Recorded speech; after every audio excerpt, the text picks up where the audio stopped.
All right, we are live. This is Soundbooth Theater Live, and these are the cold reads of Chrysalis 6, Part 5. This is the last cold read we're doing for this installment, ladies and gentlemen. And so I'm excited to get through it and to continue recording Chrysalis 6 and streaming it through Discord. So if you just can't wait to keep watching me do narration of this audiobook, check the description below on this video, and you can find the link to the Soundbooth the Soundbooth Theater Live Discord channel.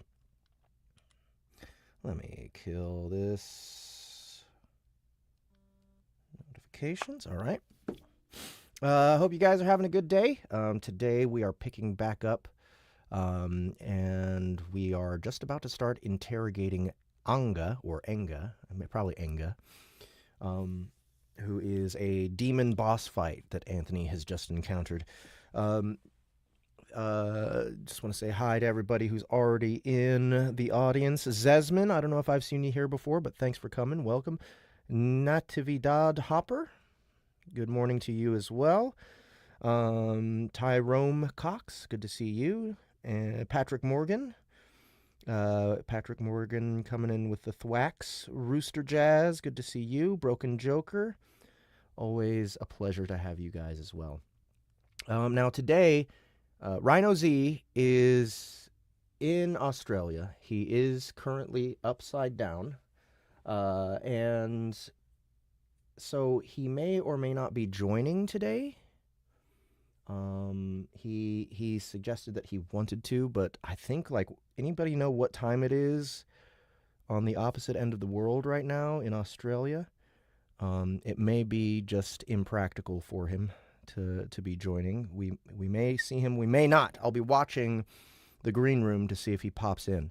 But if he does, we'll stop narrating for a little bit and talk to him about Chrysalis 6 and probably Chrysalis 7, since that's coming up right after I'm done narrating Book 6, and of which we will have another series of cold reads, so that'll be cool. But yeah, I will keep an eye out for him, and I will pop him in as soon as he arrives. Before I get started narrating, I just want to remind everybody about the Soundbooth app. That is soundbooth.app, our platform for independently distributing our own content, and now open to indie narrators, authors, and independent publishing companies. So if you want to check out some new stuff from us that is of higher quality than we can put on Audible, with lower prices relative to, the actual audiobooks, and also cinematic audio series with full cast sound effects and music, you can go to soundbooth.app to find those, including the Dungeon Crawler Carl Audio Immersion Tunnel, The Stars Have Eyes by Neven Ilyev, Kaiju Battlefield Surgeon by Matt Dinneman, Small Chests Are Fine Too, Seance, High Falls, When Life Gives You Legends, a ton of different full cast sound effects and audio and music audio productions that you can try the first episodes of for free. So yeah, go check out soundbooth.app. You'll also find a free short story from the Chrysalis series called Garralosh, and that is about 40 minutes, and it's also free. It's narrated by Annie Ellicott, written by Rhino Z himself, and it's basically just a little bit of an origin story of Garralosh, the villain from previous books. Lastly, on Soundbooth, we have a new series that tomorrow we're releasing one more episode, one more installment of the Wrinkle and Crime series. That's part of the Zombie Cosmetologist series. 4 short stories coming out. In total, 2 of them are already up. The first one is also free. This is a classic audiobook. It is narrated by Ryan H. Reed, written by J.D. Blackrose, and it's about a zombie cosmetologist. It's a neo-noir, basically this zombie cosmetologist who got good at makeup by hiding his zombiness, and is now working for the stars in Hollywood. He gets wrapped into a murder mystery, and because he is implicated in the murders, he is trying to help solve the crime and clear his own name. So Ryan H. Reed narrates. I'm back up. So is Justin Thomas James and Jessica Threet. I really, really like this series. I hope you guys will go check it out. First episode is free. Second episode's just $2.99, and we got 2 more coming out. 1 more tomorrow. 1 more next week on Thursday. And yeah, one last thing about the Soundbooth app, about our platform. We need your help as listeners to spread the word, to share all the things that you guys are listening to. We don't have a big corporation. We don't have a big algorithm that's been developed over decades to help us gain reach. What we need is the faith and loyalty of the listeners that love us the most, and for you guys to spread the word yourselves. So please share the links of the things that you enjoy wherever you can.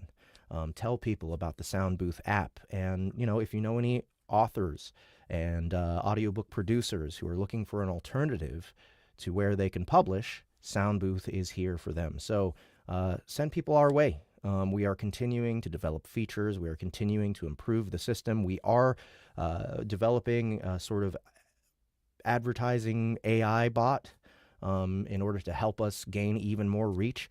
It's a really long, slow, expensive, and time-consuming process to make this happen, but we feel like we need to. So please do share the Soundbooth app with other people and help us grow this market.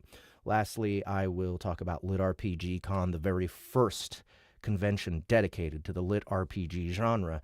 It is happening July 18th through 20th in Denver, Colorado at the Grand Hyatt, and Soundbooth Theater is putting it on. We have invited and have confirmed guests and panelists from all over the LitRPG creative community, including the biggest LitRPG authors that you can think of. I will be there. Matt Denneman will be there. The entire Soundbooth Theater crew will be there. Dakota Kraut, James Hunter, Alaron Kong, Jez Kajiao, Heath Miller of He Who Fights with Monsters is going to be there. Unfortunately, I don't think that Shirtaloon is going to be able to make it because he had some problems earlier this year that kind of sapped his energy. But we're going to be playing games. We're going to be putting on shows late at night. We're going to be doing panels. And if you want to come and support the community, make some new friends who have the same interests, and meet the creators that are behind all the entertainment you guys have been enjoying over the past few years in the LitRPG genre, don't hesitate. Go to litrpgcon.com and pick up tickets there. July 18th through 20th, Denver, Colorado. All right. Well, that's it for my ad read stuff. Let's get down to some more Chrysalis. All right. We are starting today on chapter 45. Let's see. Anthony has just gone through a boss fight, a demon named Enga, who I think is tier 6, and I think he's tier 6, but Anthony's already tier 6 himself. And through a hard-fought battle, Anthony has got Enga's arm, I think, pulled up behind him, and he's unable to move. So he's questioning him now. He's going to go through an interrogation. Looking forward to see how Anthony interrogates people.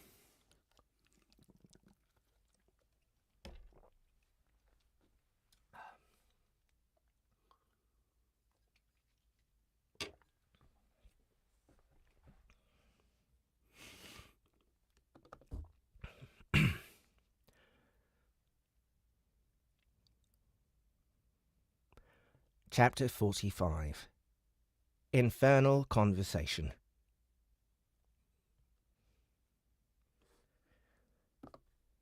If you're going to talk to that thing, you better make it quick, eldest. Protectant calls. Protectant calls as the fight continues to keep the press of demons from overwhelming me. Oh, I need to bring this. Well, I'll leave it the way it is. 45. Infernal Conversation. Right. Don't want to waste any time here. Need to get our info and get the heck out of here. Still, this is a precious chance to talk to a fellow sapient monster. I've heard that there's tons of them down here in the third stratum. What do you ask? What does the colony need to know the most? You mentioned a city, I ask the trapped Enger. How was I pronouncing his name earlier? He laughs mentally. I'm more than a little hungry. The mind of anger is little manner-based. It has a feisty morsel you are. Will you allow anger to leave Anger. if he speaks with you? I ask the trapped Enger. Whereabouts might I find it? You don't see it. You don't see it. The demon says in a near mocking tone. Look down the spire. Look down the spire.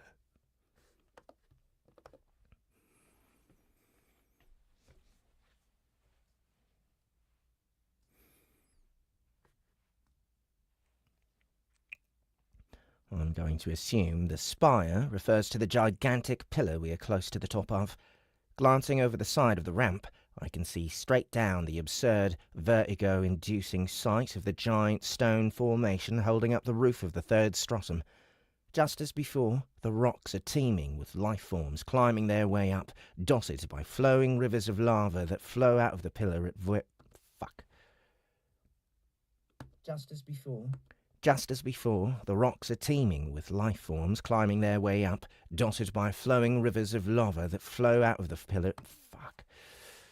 Just as before, the rocks are teeming with life forms climbing their way up, dotted by flowing rivers of lava that flow out of the pillar at various points. Then I notice something odd. It takes me a second to reconfigure my perspective to understand exactly what it is I'm looking at. Is that what I think it is? What I had originally thought was a rock formation around the base of the pillar appears to be something else. Looking almost straight down at it, I couldn't quite make out the difference, but when I Looking almost straight down at it, I couldn't quite make out the difference, but when I look a little harder, it isn't actually on the ground. What I'm seeing is, in fact, a plate-like rock formation that circles the entire pillar about halfway down. What I'm seeing is, in fact, a plate-like rock formation that circles the entire pillar about halfway down. And those aren't just rocks, but rather buildings that are formed on that flat ring. That's a city. It appears as though I might have found it. Suspended halfway up the pillar, multiple kilometres above the floor of the stratum, the demon city exists on the pillar itself. How do they avoid getting swarmed by the climbing monsters, though? Try as I might, I can't make out the details from this distance to work it out. I feel the thoughts of my captive shift in an unpleasant direction, and I wrench his arm with my mandibles, returning my full focus to him, dashing his hopes of knocking me off the edge. I'd tell you not to think about it, but I don't think you're capable. Demonic nature cannot be changed. You came from the city on the pillar? You came from the city on the pillar? You came from the city on the pillar? I did. What for? This is the only time that we demons can rise to the second stratum. I was sent to scout and search for developments in the overworld. Makes sense, I suppose. The wave gives the demons a chance to move up in this world, so to speak, and why wouldn't they seize this opportunity to check out the lay of the land?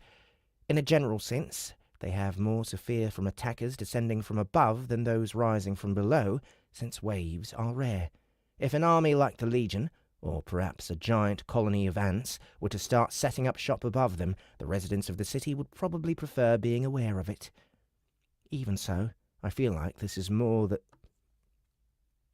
Even so, I feel like there is more... Even so, I feel like there is more that I'm not... Even so, I feel like there is more that I'm not being told, though I can't figure out what it is. You were sent by yourself? Hardly seems like enough. The demon gurgles a laugh out loud.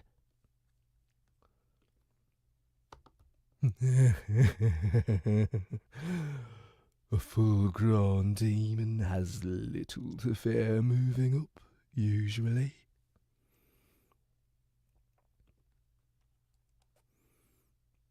A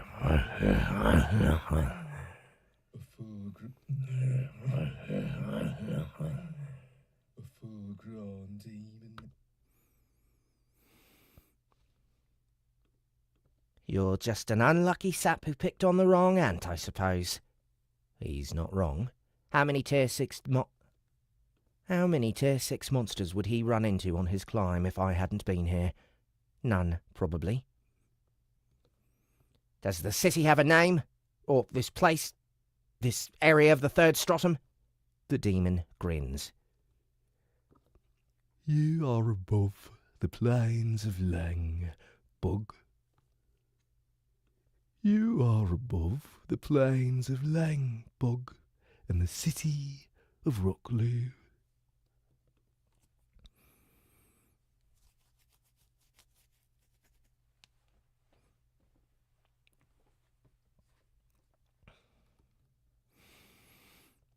Interesting. It doesn't mean a whole lot to me, but it's nice to know... Interesting. It doesn't mean a whole lot to me, but it's nice to know that the place has a name at all. Perhaps Grannin will be able to tell me more about it.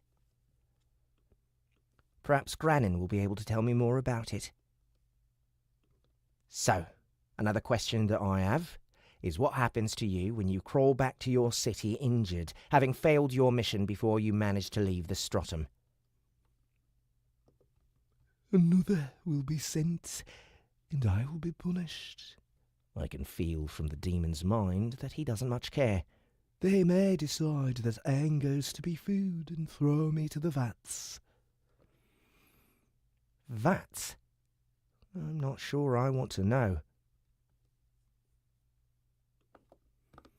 I am done with your questions, insect, The demon growled. Either finish me, or let anger go free. But we were getting along so well. I will speak no more, He says, and cuts the mind bridge.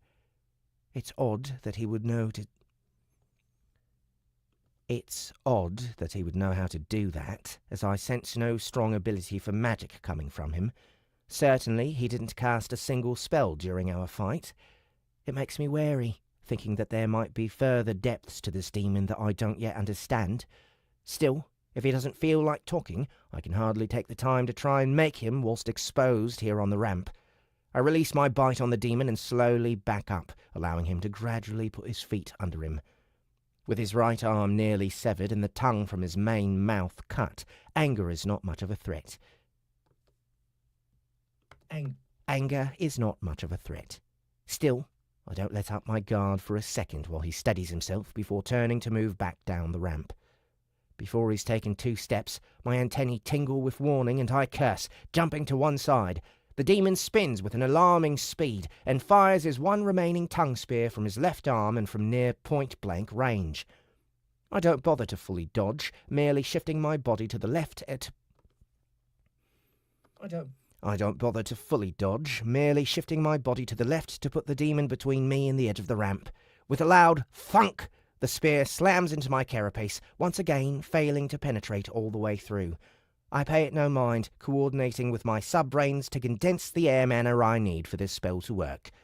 Boom! With a concussive blast, I unload 2 condensed air bolts right into the demon's chest from close range, providing the force needed to knock the demon backward, but not quite far enough. Hit him again! Boom! Unable to correct his balance in time, Anger is blown back, slipping over the ledge. Unable to correct his balance in time, Anger is blown back, slipping over the edge. For a moment, I can feel the aura of murderous glee rising from the demon before he slips out of my sight. With a powerful snap of my mandibles, I sever the spear that still connects us and wait to see if I get a notification for the monster's demise. None comes. Damn it. He had to have known he wouldn't be able to defeat me, as wounded as he was, so why bother making the attempt? I get the feeling the demonic mindset is going to be very different than what I would expect to see from a normal sapient creature. Still, we learned a few valuable things from him, such as the name and location of the closest demon settlement to the colony. We'll need to scout it out in more detail in the future, since I've little doubt we'll be conquering the place as our first port of call to extending the territory. We'll need to scout it out in more detail in the future, since I've little doubt we'll be conquering the place as our first port of call to extending the territory of the colony into the third stratum. I glance out to the vast terrain that is laid before me from this high. I glance out to the vast terrain that is laid before me from this high vantage point. Won't all this be better when it belongs to the colony? I look to the team. Won't all this be better when it belongs to the colony? I look to the teeming hordes of demons below. Just think of the farming possibilities. All right, everyone, I call to my bodyguards. Time to go! Pack it up, gang! Pack it up, gang! We're retreating to the nest! Hopefully, the way back is easier than the way down.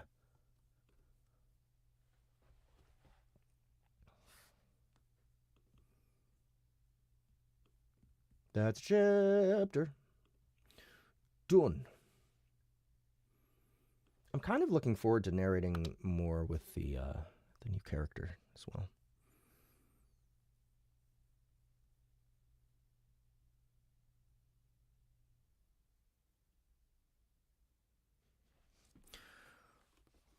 Zesman. Roger Zelazny. So there was an author who we had on Soundbooth Theater Live who recommended that author recently.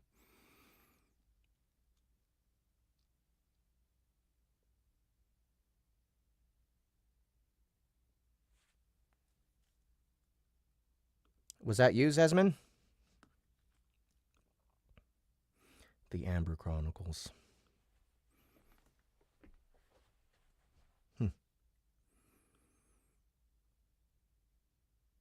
Amanda Henderson says, I'm so used to your voice for Dungeon Crawler Carl, this is wild to watch. You're also Lauber. Cool. Yeah, I'm sure it is wild to watch. I like to fit whatever character I'm narrating as, so it's not my voice, I don't think, that everybody loves. It's the characters. Haha. All right. Oh, let's check in with Instagram. Anybody been talking in there? Nope. Okay. 2 people there. Thanks, Instagram, for the support. Good to see you guys.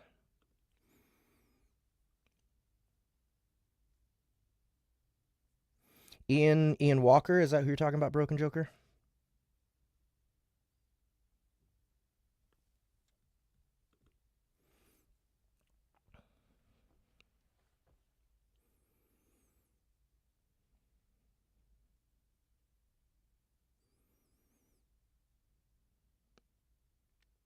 Okay, so I'm going to have to start looking up some characters. There's Isaac. Is Isaac the Scotsman?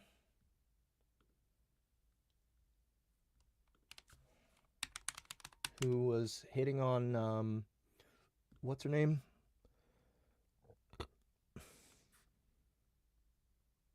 This series did start on Royal Road. Ah, nice, Esmond. Book 5's the best one.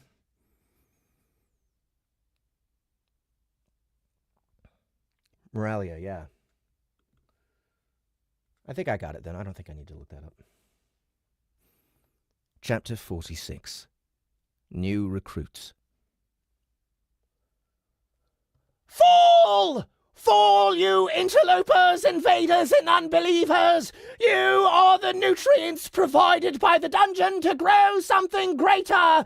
Your biomass will be the building blocks used to construct the new path, the new way! Go in peace under the mandibles of the colony!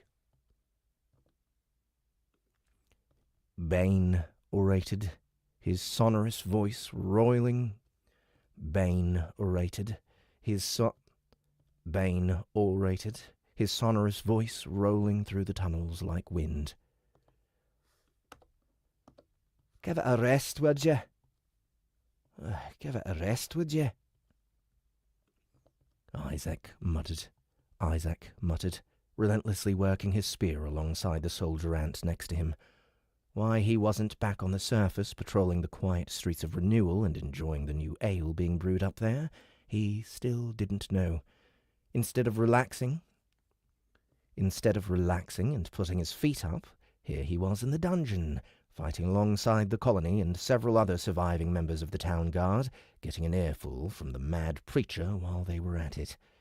Another 5 minutes of fierce battle, the rush of shadow beasts was finally put down, and Isaac gathered his people to rest. He pulled off his helmet and wiped the sweat from his brow, the others doing the same, patting each other on the back and sharing any levels or skill improvements they might have gotten.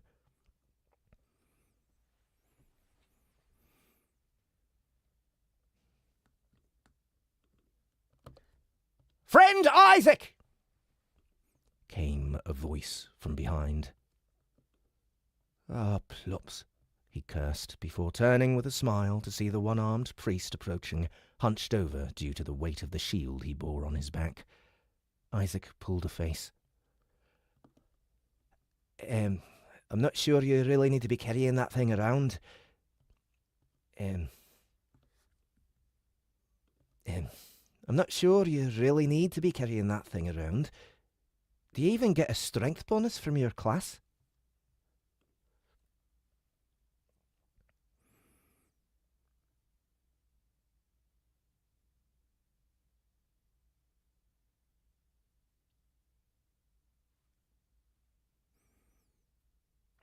Bane needs to smoke a bowl, yeah.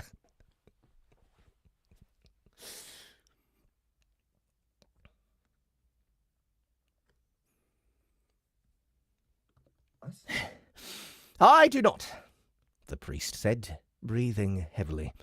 An hour of yelling hadn't winded the man in the slightest, but carrying an oversized shield for 20 meters knocked the air straight out of him.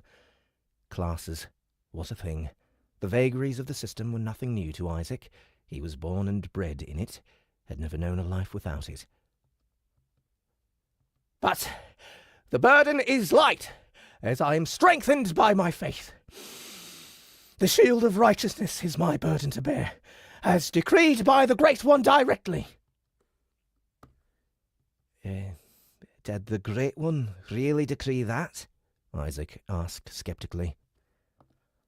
That's not exactly how I remember it.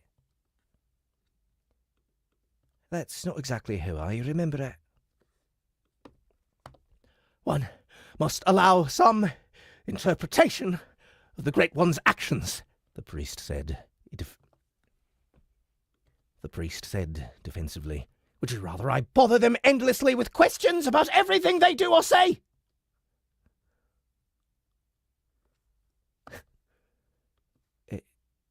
Don't you do that already? That's not the point!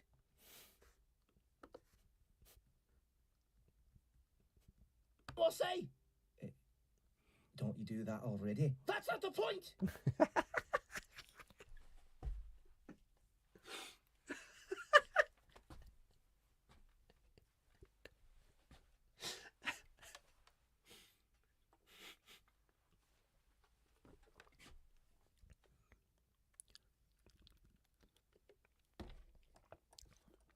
careful, your Scottish accent is bleeding into an Irish accent.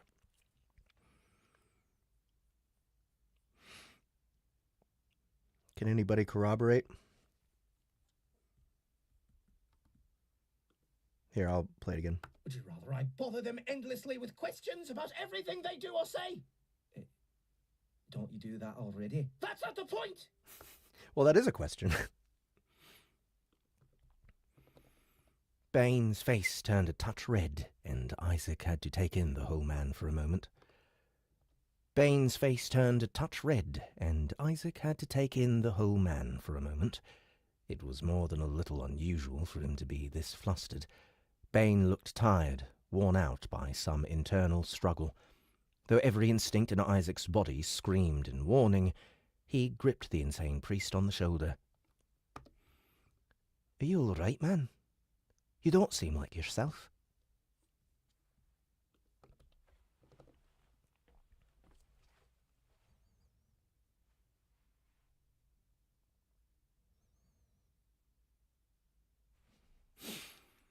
Sometimes it was easy to forget how young Bane was.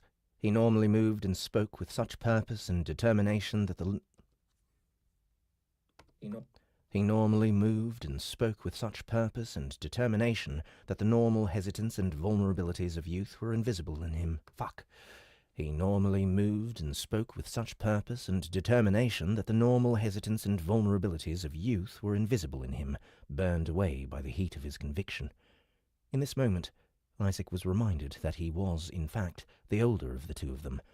The priest was a young man, fresh out of church training and settling into his first post when the last wave had occurred, catapulting him from that humble life into something entirely different.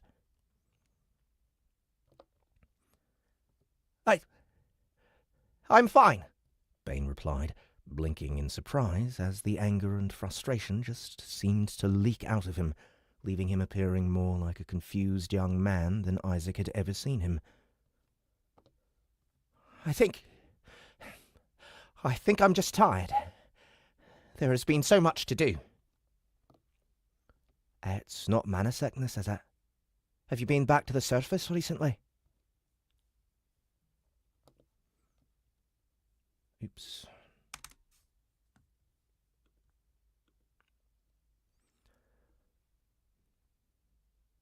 Oh, crap. All right. Lost my place.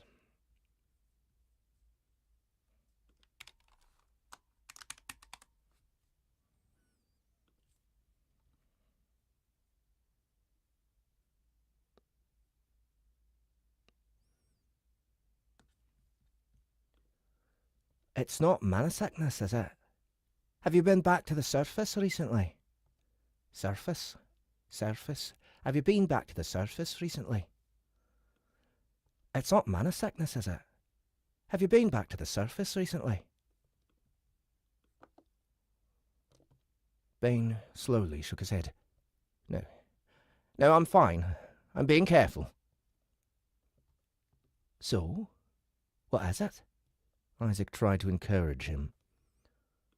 Isaac tried to encourage him to open up. The priest spoke hesitantly. At first, then with growing passion as he went on. Pointy.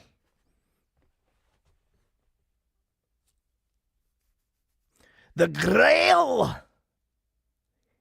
Yes!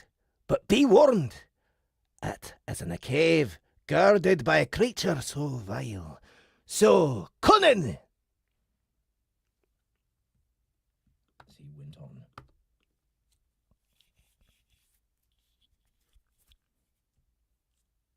Oh, thank you, Natividad Hopper.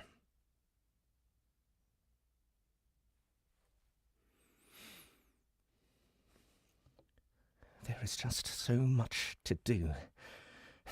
The Antvance class is a brand new revelation, but the speed of our progress, our leveling, has fallen dramatically since the siege ended. I've tried to explain to the faithful that a class such as this is hard to train, and likely powerful as it advances, but they hunger so desperately for the next improvement, the next chance for the system to illuminate this glorious path. They take risks, they push too hard, and no matter how I warn them, their eagerness and enthusiasm overtakes them. Several members of my church have been sent to the surface for healing and extended rest over the last week, their own actions slowing rather than speeding their progress. I find it hard to blame them, since I too share their desire for that next great leap. The Antvancers have been joining in on all the patrols. The Antvancers have been joining in on all the patrols. Isaac protested the idiocy. Isaac protested the idiocy. Every single one of them. In terms of hours on duty, they exceed every guard, even the trainees we took in from Riley.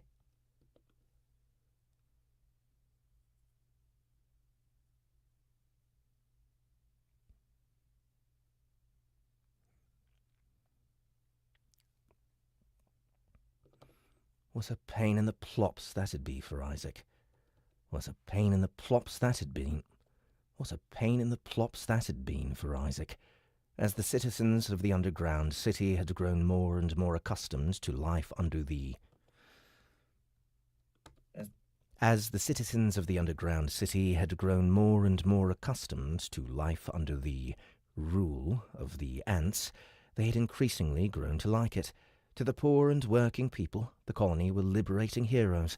When Isaac had formally opened the ranks of the guards to volunteers after the siege, there had been a flood of applicants. It was a good thing the colony decided to foot the bill, since Isaac wouldn't have the first clue how he could even attempt to pay them all. It was a good thing the colony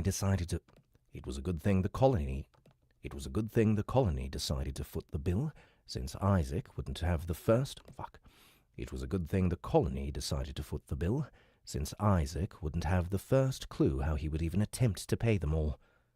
Here's hoping the colony never actually found a use for all the gold they'd found.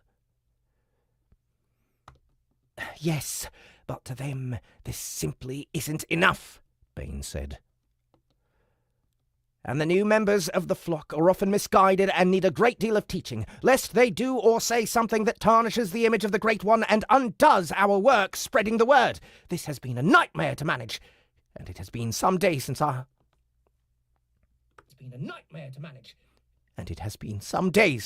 I slept.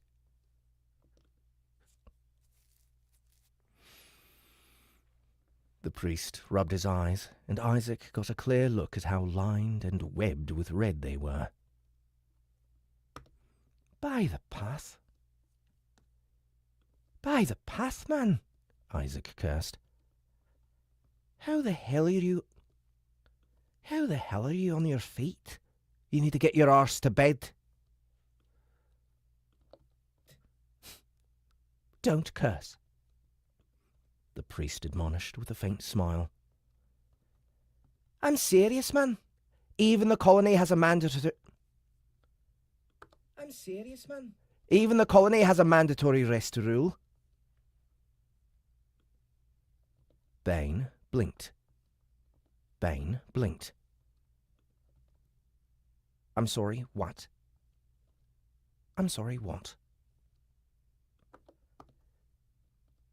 You didn't know? The head guard was shocked. Normally the priest would be the first to know anything about the colony.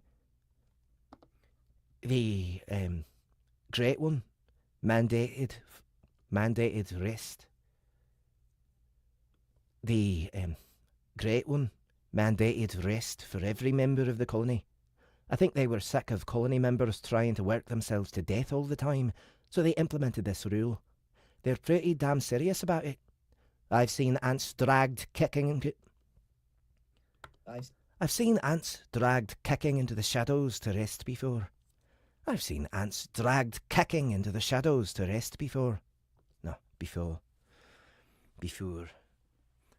I've seen ants dragged kicking into the shadows to rest before. It was such a strange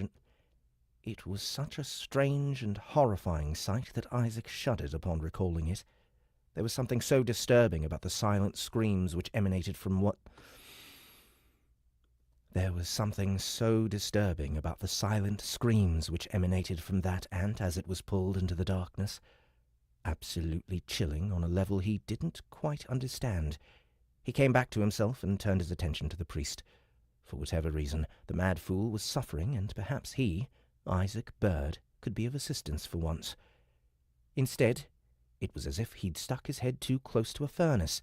The priest's eyes blazed with passion, a fire roaring so bright that it appeared as if it would turn the tears running down his... The priest's eyes blazed with passion, a fire roaring so bright that it appeared as if it would turn the tears running down his face to steam. "The kindness of the Great One," he whispered reverently. "The ineffable wisdom." "Ah, plops," Isaac muttered.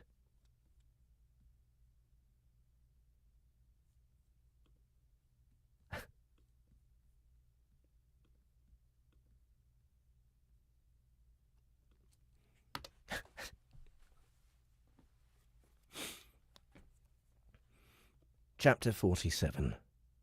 Straight from the Ranch.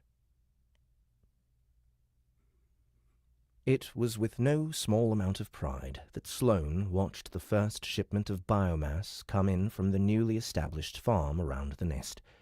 Thirsty soldiers, each carrying a full mandible load, as well as being weighed down with bags slung over their backs. 30 soldiers, each carrying a full mandible load, as well as being weighed down with bags slung over their backs. It was tiring and difficult work, one the ants performed with joy and pride, especially this group. All the biomass being hauled currently was destined for the academy, to allow the hatchlings to evolve with full upgrades. Finally, some results for all of that work. Cobalt looked exceptionally pleased as she stood next to the general. The carvers were pushed to the limits of their endurance, but it was worth it to see this happen. I've heard they're already starting to harvest some cores as well. Already? Sloane was a little surprised. Monsters could only form cores when the concentration of mana within their bodies reached a certain point. She'd expected it to take longer for the requisite mana to accrue within the farms, even if they'd installed a carefully controlled irrigation system to She'd expected it to take longer for the requisite mana to accrue within the farms, even if they'd installed a carefully controlled irrigation system to ensure that infused water was able... She'd expected it to take longer for the requisite mana to accrue within the farms, even if they'd installed a carefully controlled irrigation system to ensure that infused water was available in each of... She'd expected it to take longer for the requisite mana to accrue within the farms, even if they'd installed a carefully controlled irrigation system to ensure that infused water was available in each of the farming chambers. Yes, Cobalt confirmed. She'd expected it. Bella was gushing about it earlier, though I'm not sure how many of those cores she expects to see, considering that the eldest wants the Academy graduates to reach Tier 4. Even now, most hatchlings weren't able to evolve with full cores from the 2nd to 3rd tier. Getting enough cores to max every ant from 3rd to 4th? A pipe dream. Even so, the eldest was determined, and despite everything that happened, they were usually right when they insisted on things like this. Bella and Ellie have approached me about another idea to get more cores, Sloane said. They want to send small groups of core shapers outside of our territory to obtain resources. Is that safe? The general shrugged. Excuse me. Safer for them than any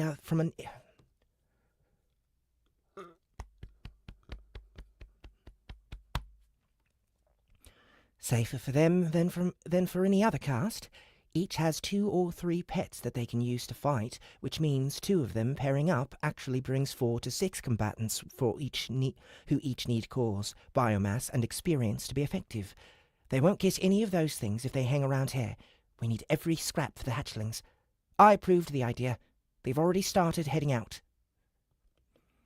Cobalt just shook her head. Things are moving fast right now, she muttered, and Sloane had to agree. The end of the siege was only a week ago, and the colony had been working furiously ever since. The end of the siege was only a week ago, and the colony had been working furiously ever since to get the farming project up and running. The end of the siege was only a week ago, and the colony had been working furiously ever since to get the farming project up and running as fast as possible, whilst also building up their defences, holding off the wave, training an unprecedented number of hatchlings, and ramping up their industry in all respects. It felt as if the eldest were targeting their limits with laser-like precision with these projects, yet Sloane didn't think that much thought. Yet Sloane didn't think that much thought went into it.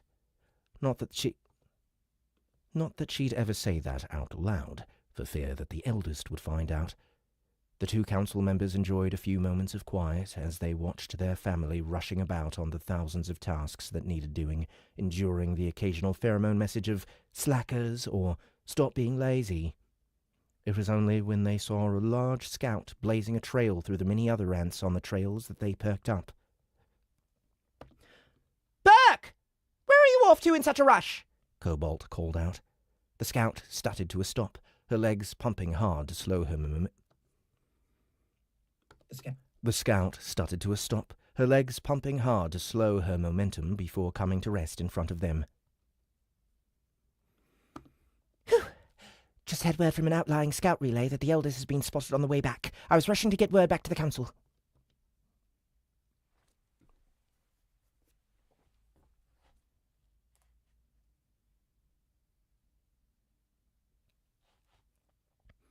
Sloane and Cobalt both sagged a little with relief at the news, none more so than Sloane. She was the one to crack and tell the eldest to get out of the nest and keep levelling, only for their mentor to up and disappear for 5 days. Rather than hang around just outside the defensive line like Sloane assumed they would, the eldest had merrily plunged into the dungeon without so much as a backward glance, during a wave. Tier 6 they might be, but that was surely just madness. Ever since the entire colony had been on edge as the days ticked by with no word about the fate of the eldest. Ever since the entire colony had been on edge as the days ticked by with no word about the fate of the eldest, Sloane noticed she'd been getting some none too friendly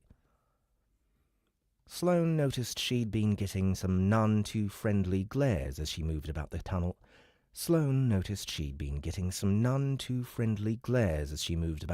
Recently, and she was more than pleased. Then that particular ordeal would be Sloane noticed she'd been getting some none too friendly glares as she moved about the tunnels recently, and she was more than pleased that that particular ordeal would be over.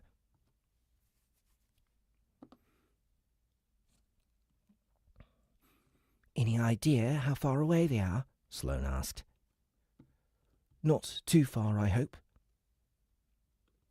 Nope, Burke chuckled, eyeing the general with amusement. Shouldn't be more than 10 minutes behind me. From what I hear, the eldest is after a rest. Not surprising, since they'd just returned from plunging headfirst into the dungeon during a wave. At least Vibrant hadn't done anything that crazy. As far as they knew, she was still rushing from one checkpoint to the next, lending a hand and then vanishing into the distance before anyone thought to ask where she was going next. Her evolution had only made things worse, increasing her speed to the point it was dizzying to even try to keep up with her.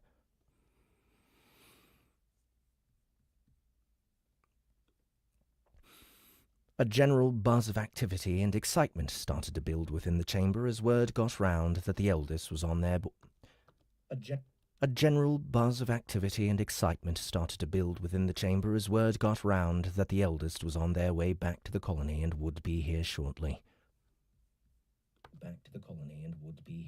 Fuck. A general buzz of activity and excitement started to build within the chamber as word got round that the eldest was on their way back to the colony and would be here shortly. Ants started to rush, trying to get through their work faster so they could come back and see the glorious return of the strongest member of the colony, an odd sort of behavior that Sloane couldn't remember seeing much before. Had something changed? Perhaps as the colony grew, the reverence reserved for the very oldest of their numbers simply became magnified. The number of ants who'd never met or seen the eldest certainly increased day by day, increasing the aura of mystique around them, so to speak. She puzzled over this question as the hubbub grew, and then, suddenly and without fanfare, a giant ant pushed into the wide chamber, followed by the guardians. They looked rough. The gleaming diamond carapace of the eldest was dirty and chipped in places. Their antennae also desperately needed a clean, and it was obvious to those who were watching that they were tired, their movements a little sluggish.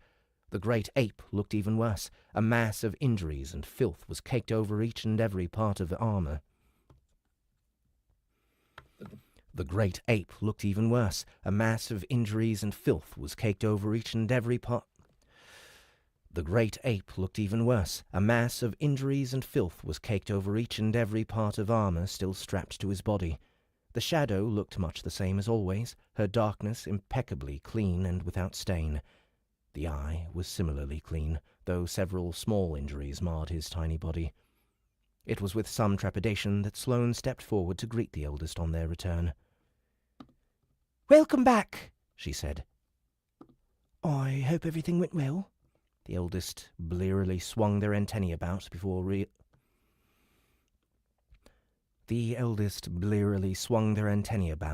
realizing who'd spoken. "Ah, Sloane. Fine. Everything was fine. I'm just tired.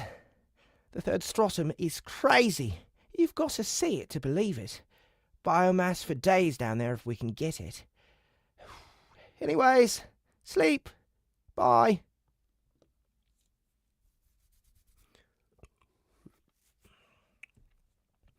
Having said their piece, the eldest stumbled onward toward a resting chamber, 1,000 ants watching them go. The moment their hero left the room, it was back to business for the masses of colony members, and they rushed to their tasks with renewed enthusiasm.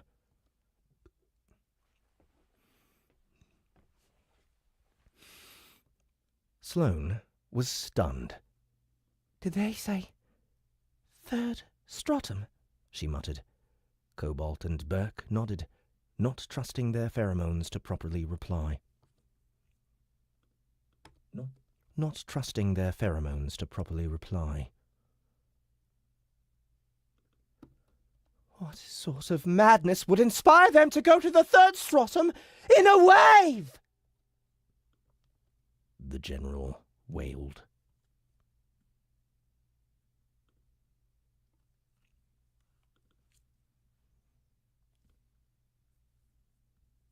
Sorry, guys. Just checking on Rhino to see if he responded. Nope, doesn't look like it.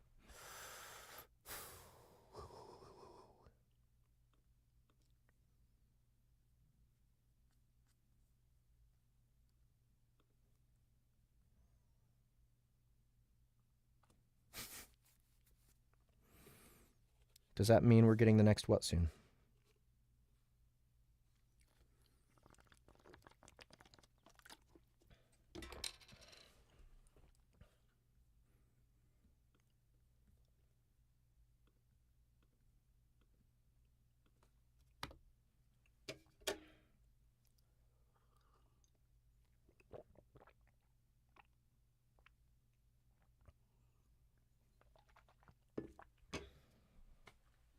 Oh yeah, it's coming this year. All right, real quick before I go on to Chapter 48, I just want to remind everybody about the Soundbooth app. I'm sure most of you here have already gone in there and picked up some things that you really like, but I just want to reiterate that we need more support. Now, I know that you guys coming to our platform and, you know, having an extra app on your phone where you buy audiobooks is a pain, but I think it's worth it. I hope you guys see it as worth it, and if you do, I really hope that you'll share your love of this platform with other people that perhaps haven't checked it out before. There's so much content on there that's free that people can try out. And, I think that there's something for at least something for everybody on there.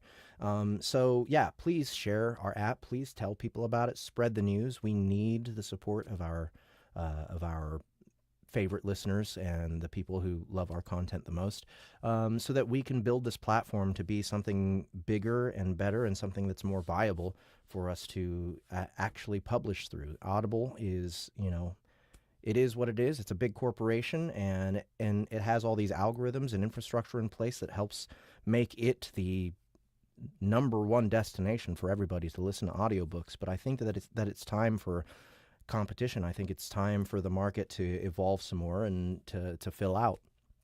And I feel like we're in a unique position to do that. But that unique position also includes our faith in our listeners who will support us and help spread the word. So don't forget to do that, guys. If you are a fan of Soundbooth Theater, if you're a fan of independent creators in general and want to see more solutions for them, don't forget the things that you're listening to. It's very important for us to get reviews, for you to rate the things that you're listening to and to tell us exactly how you feel about them. Be honest, tell us when you don't quite like something, or tell us when we do an extra good job on something else.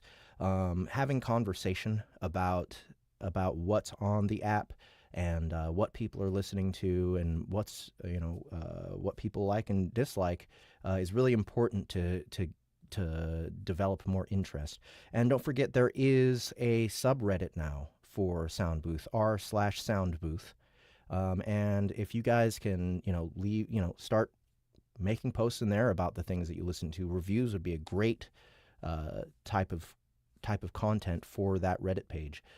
So please have conversations in there, discuss the different products that you're listening to, and direct other people to it. We need more conversation. We need more chatter about Soundbooth, and we need the word to spread. So if you could please share the Soundbooth app and tell people about free stuff that they might be interested in, even specific stuff, that'd be really, really helpful to us. All right, on to chapter 48.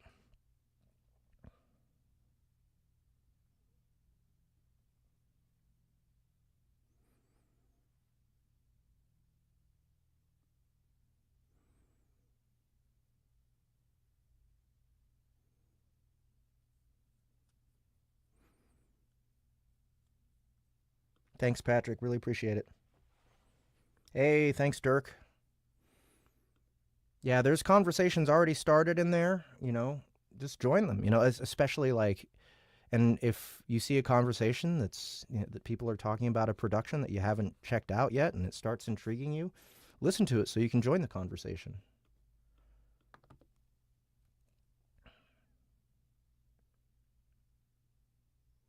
Yes, book 1 is all completely out, Aaron Medrano. It's all on the Soundbooth app.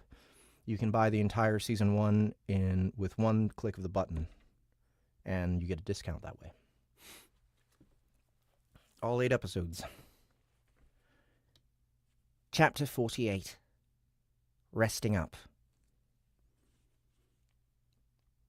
Getting back to the nest helped a lot with my physical exhaustion, washing the fatigue from my limbs and easing the pain in my muscles. Except the mental fatigue is still there, weighing me down. Except the mental fatigue is still there, weighing me down, and after 5 days of almost continuous fighting, even the impressive constitution of a Tier 6 monster is barely enough to keep me going. Moreover, Tiny fought so hard that he has no fight left in him by the time we make it inside the defensive wall of the nest, stumbling like a punch-drunk boxer, the light almost entirely out in his eyes. Crinus has been asleep for a while now, just latching onto my carapace and nodding off the moment she can, while Invidia is having trouble keeping himself in the air, his small wings flapping with more energy than usual to correct his frequent dips and lurches as he zones in and out. The trip to the 3rd stratum nearly killed us a couple of times, which is less than ideal. From what I gathered from the troops stationed at the walls, our intervention was keenly felt across a wide area along the deepest edge of the colony's territory, which is gratifying to hear. Including the experience, biomass and cores we accrued over the journey, on top of the intelligence we gathered regarding the third stratum, I would have to qualify our adventure as a rousing success. By the time we reach our chambers inside the inner part of the nest, all four of us have had it. Collapsing into a pile of carapace, fur and giant eyeball, we fall into slumber, the relaxing grace of torpor draping over me and dragging my mind into the void to rest. Until... I'm up!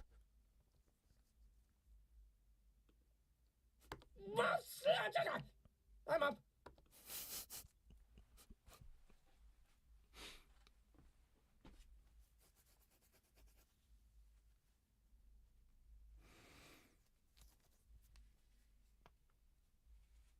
Oh yes, Patrick Morgan, Season 2 will get a sick-ass cassette tape release.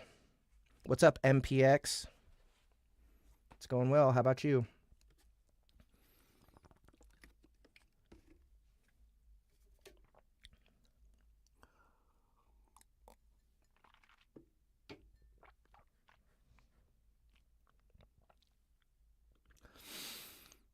Awareness rushes back to me and I spring onto my legs, my mind refreshed and my body completely awash with energy. The thoughts, hopes and wishes of the tens of thousands of my kind in the nest pour into me and bubble up as a mass of spiritual power that, for a moment, threatens to overwhelm me. I grapple with it, my will straining until I succeed in shoving it into the background, the roar of the colony fading back to a dull murmur. What the heck was that? It's never behaved like that before. It's the accumulated desires of my siblings that piled up while I was resting. Is it the accumulated desires of my siblings that piled up when I was resting? Are the members of the colony just impressing more of their will onto me than usual? Are the members of the colony just impressing more of their will onto me than usual? Are there just more ants around than I was expecting, all reacting with my new vestibule? I'm tempted to ask for advice from Grannon and company about the issue, but after thinking on it, I decide not to. It isn't that I don't trust the Golgari trio. But I feel the need to keep some of my cards close to the carapace. Also, there's just something odd about the vestibule and nave and the way they interact with the rest of my kind that makes me a little hesitant to spread the word. They just seem so different from anything else I've seen from other monsters that I sometimes wonder if I'm the only monster in the dungeon who has an evolution like this. They just seem so different from anything else I've seen from other monsters that I sometimes wonder if I'm the only monster in the dungeon who has an evolution like this. Everyone I've ever spoken to says insect monsters tend to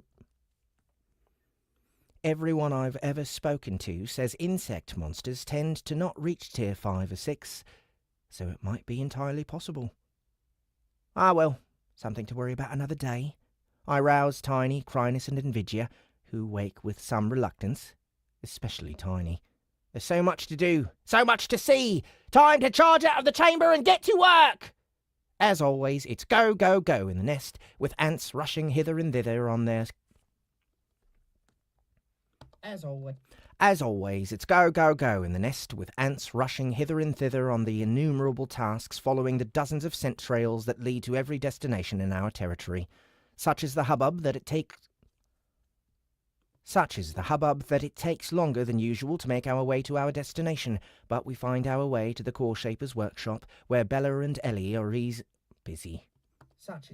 Such is the hubbub that it takes longer than usual to make our way to our destination, but we find our way to the Core Shaper's workshop, where Bella and Ellie are busy arranging their cast in numerous teams.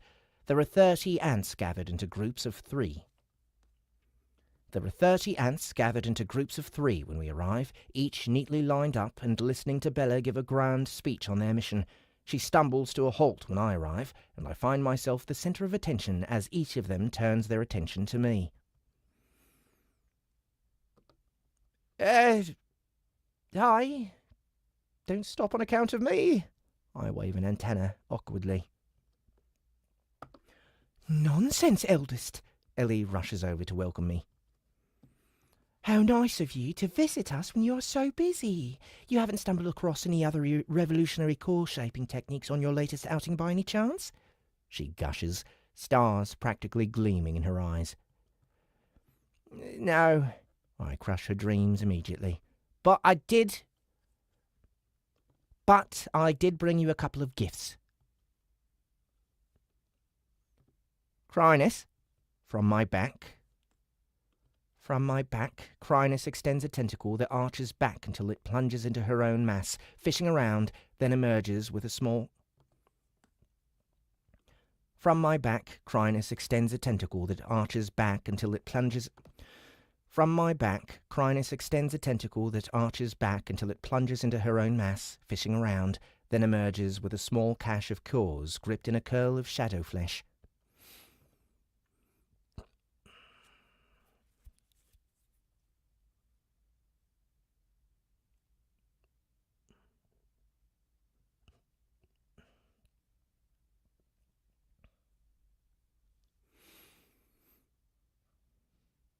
A small selection of demon cores, fresh from the third stratum, I proclaim as Chrysalis hands them over to a rather...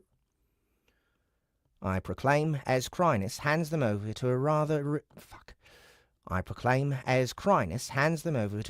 reverent Ellie, who grips the spheres in her mandibles as if they were precious diamonds. We weren't able to grab many. Things were a little hectic down there. But this is what we got. Thank you, eldest, Bella exclaims. We've been given a few demon cores from the outer defences, but they've only been trickling in. To have some directly from the source will be the most useful to our research. Fuck. Glad to see they've gone to a good home. All the best, you two! After waving goodbye to the two core shapers and their somewhat awestruck audience, we move on to another visit within the nest that needs to be checked off the list. After waving goodbye to the two core shapers and their somewhat awestruck audience, we move on to another visit within the nest that needs to be checked off the list. I find Grannon and his group engaged in tea time with Enid, surprisingly enough. The three oversized rock people look a touch out of place in the neatly furnished room of the mayor. Their cups of tea appear... The three oversized rock people look a touch out of place in the neatly furnished room of the mayor, their cups of tea appearing comically small in their large hands. Anthony, Grannon rumbles in my mind. Anthony, Grannon rumbles in my mind. Nice to see you made it back in one piece.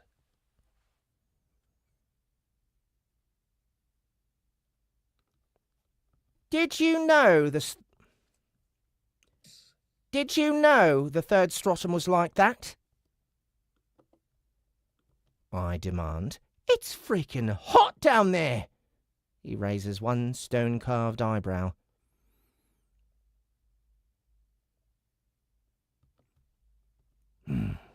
People are more commonly disturbed by the idea of the entire surface of our world being supported by rocky pillars.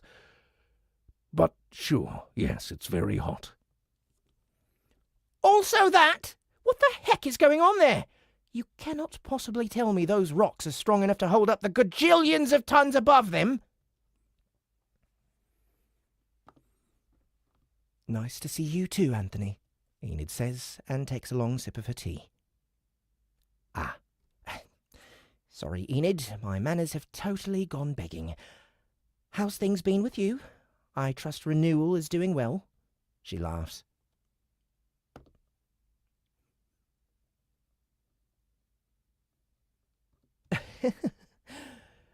Well enough. Don't mind me, I'm just getting old and fussy. Although, since we're speaking of it, is there a chance you could make an appearance on the surface? It would be wonderful to show you what we've achieved up there. Go to the surface? As tier 6? I'm not sure. Before I even finish the sentence, I can see the disappointment flicker in the old woman's eyes. There's a wave on, lad, Granin reminds me. Oh, right. Will that be enough, though? He shrugs.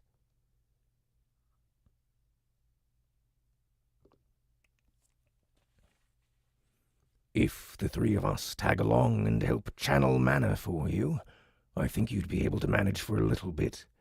You'll need to wait until the wave reaches its peak, though. It seems like a bit of a pain, but sure. Enid has done a lot for me in the colony. I don't mind humouring her. I demand.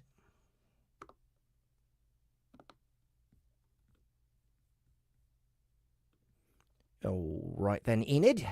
You heard the man. When the mana levels peak, I'll try to sneak up there for a tour. Sound good? She puts her tea down to clap her hands together, her smile wide and eyes shining. Wonderful. The people will be so pleased. Now please, continue your conversation.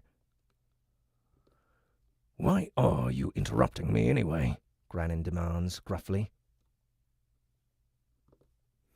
I'm trying to have some tea. Where the heck did you even get... Where the heck did you even get tea anyway? I think we stole most of it from the Golgari, I say. I'm actually in need of a consult. Got some time? For you?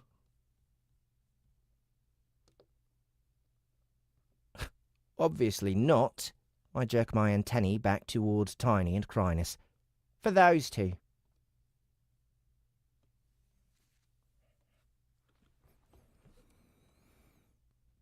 Later, Zasman.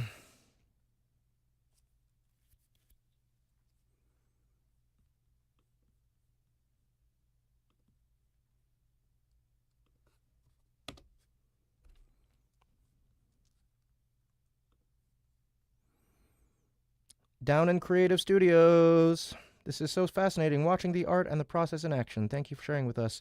Thank you for coming, Downin. Oh, they're gone, though.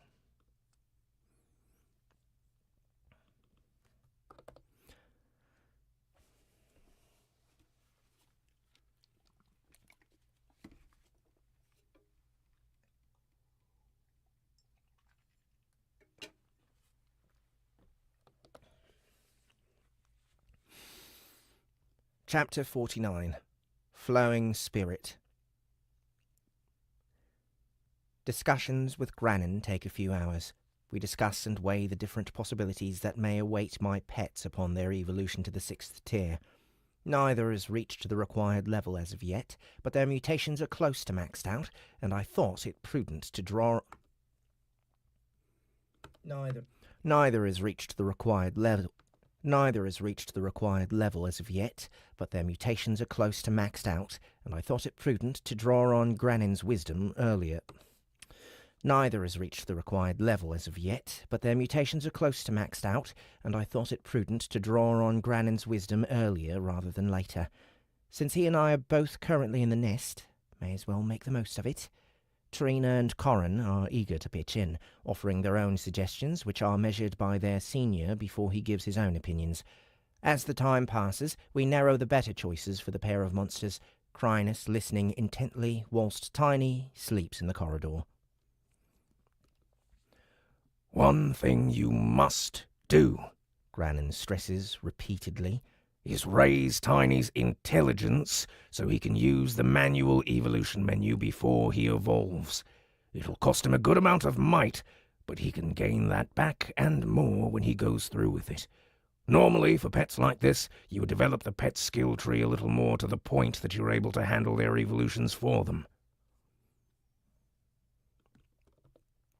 He raises a hand to cut off my protest. Although I know you don't feel comfortable making all their decisions for them. Although I know you don't feel comfortable making all their decisions for them. That's why bumping him up to the point he can do the manual evolution by himself is the only choice. The records on Lightning Fist Ape evolutions are thin. I'm probably one of the few who's even bothered to look into them, which I only did after you left. As you suspect, they are so feisty and stupid, they basically never survive to make it to Tier 3. Those that do are strong, but are even dumber. The cult had never seen a Tier 4 variant, according to what I read.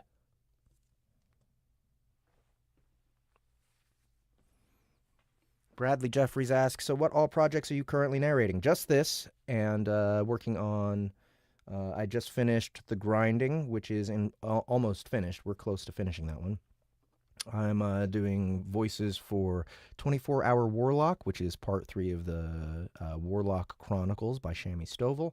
And I'm still working on The Bones at Point No Point, a cinematic audio. So lots of projects at once. This and many other points were discussed before we waved goodbye to Enid and the 3 Golgari. Time is precious right now, and we can't afford to be away from the front lines for long. The job before the colony is pretty straightforward.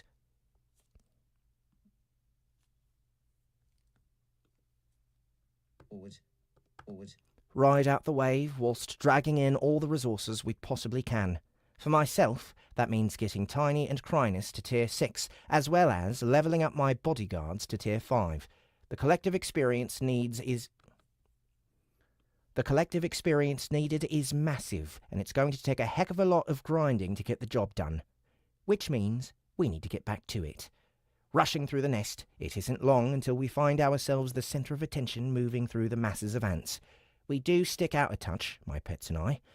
Since evolving to Tier 6, I've increased substantially in size, whilst the majority of my siblings remain at Tier 3. It's no exaggeration to say that they could safely walk beneath my abdomen with only their antennae brushing against my carapace. That's how large I've gotten. It reminds me of when I met the Queen for the first time, except now I'm the one towering over hordes of much smaller insects. Having my family members looking up to me in the literal and figurative sense is a touch overwhelming if I let myself dwell on it. So I don't. The whispers are always there. No matter how much I try to shut them out, a trickle constantly seeps through. I open myself up to them and am flooded by an inpouring. I open myself up to them and am flooded by an inpouring of spirit. Trying to steady myself, I reach out with my mind to touch the edge of this energy, to get a sense of their thoughts without becoming overwhelmed. Dipping in one leg, I can feel the voices of hundreds of members of the colony, their will echoing in my mind. After steadying myself, it's actually kind of nice, even if it's reminiscent of... After steadying myself, it's actually kind of nice, even if it's reminiscent of eavesdropping in some way. Most of the thoughts are devoted entirely to growing the colony and making it more prosperous, of helping, of being useful. The smith who toils on her projects, hoping to protect her siblings in battle. The brood tender who raises the young with care and loving attention, raising the next generation as best she can so that the colony... The brood tender who raises the young with care and loving attention, raising the next generation as best she can so that the colony may flourish. The soldier patrolling the tunnels, defending the... No. The brood tender who raises the young with care and loving attention, raising the next generation as best she can so that the colony may flourish.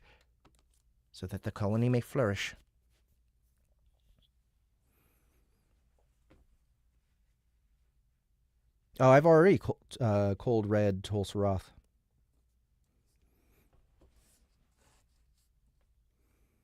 I forgot about that. Yeah, Tol-Sarath is in production. The brood tender who raises the young with care and loving attention, raising the next generation as best she can so that the colony may flourish. The soldier patrolling the tunnels, defending the nest and protecting her siblings. The worker transporting food to the Queen's chamber, eager to do the work that will feed the growth of her family. The mage fighting on the walls, using her magic to fend off the ever-oncoming waves of enemies, her heart never wavering in the face of danger. The miner, digging minerals and ore, her mandibles working without rest despite the chaos of fighting around her. All of their experiences flow through me, and for a moment, it's as though I were them, and all All of their experiences flow through me, and for a moment it's as though I were them and all of them were me, lost in the collective of our family. An overwhelming feeling of togetherness, a sense of belonging as being amongst this caring group as An overwhelming feeling of togetherness, a sense of belonging as being amongst this caring group is magnified 100-fold. It's almost addictive, and I wind up rushing around the edges of the stream of the energy flowing into me, experiencing the will of hundreds of different colony members at a time. Fuck.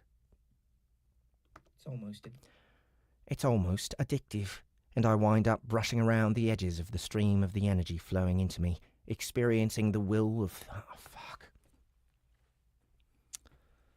It's almost addictive, and I wind up rushing around the edges of the stream of the energy flowing into me, experiencing the will of hundreds of different colony members at a time. Master? Eh? Only when Chrysalis' voice echoes in my head do I come back to myself. Sorry. What's up, Chrysalis? You'd gone still, Master. For a few minutes now. I was wondering if there was anything wrong. I'm sorry if I disturbed you. Really? That long? That's a little chilling. No, you did the right thing. If I zone out like that again, feel free to speak to me, all right? I will, Master.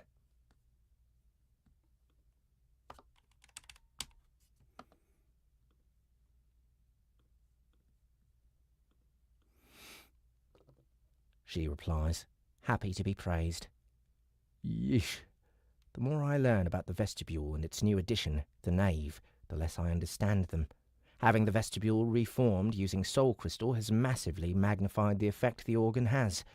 Not only is the energy I receive vastly more than what I took in before, so too is the purity and clarity of will. Being able to dip into it and experience the flowing thoughts and impressions of the colony is not something I expected. Is that a product of the soul crystal, the nave, or both combined? Bah, it's not like I have time to worry about it. Onward! To battle! Ah, eldest, heading out to the walls? Wills? Haven't seen you in a while. What have you been up to? Scouting, she replies, not a twitch of the antennae to get... She replies, not a twitch of the antennae to give away the sarcasm. Ha ha! A little more detail, if you please, Wills. She clacks her mandibles in amusement. Not much to expand upon, eldest. With the wave happening, we've been pretty much locked into our territory, so the scouts have been doing a detailed survey of every inch of it, making sure we map the entire thing completely. It's been exhausting, detailed work, but we're just about done now. I guess you guys can't really go ranging very far, given the situation. That must be annoying. I know you scouts like to get out on your own. It is annoying. But there's not much we can do about it, wave and all that. What are you scouts going to be doing now? Running messages and helping to fight. Not much else we can do. You wouldn't happen to know where we're getting hit the hardest, do you? I'm off to provide some relief and level up my group. Straight down. Where else? She points to the floor beneath our feet with one leg.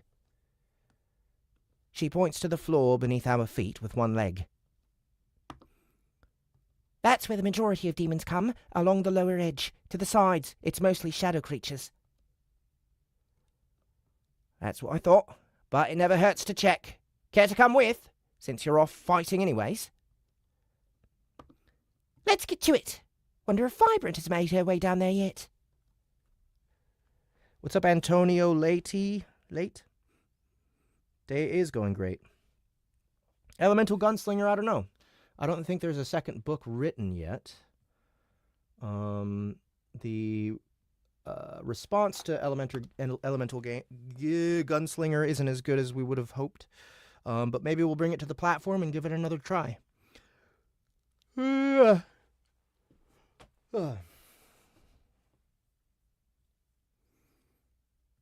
it does better on the platform, then maybe Jonathan Smith will find it worth continuing.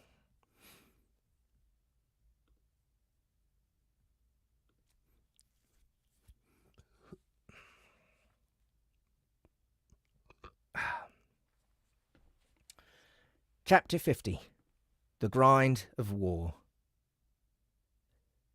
We move through the nest with Wills running alongside, and once again, I'm stunned at the sheer level of industry.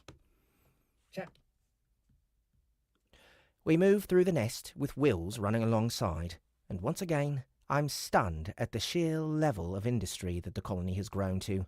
The farming territories swarm with ants, culling the ever-spawning monsters and ferrying a constant stream of biomass back to the nest.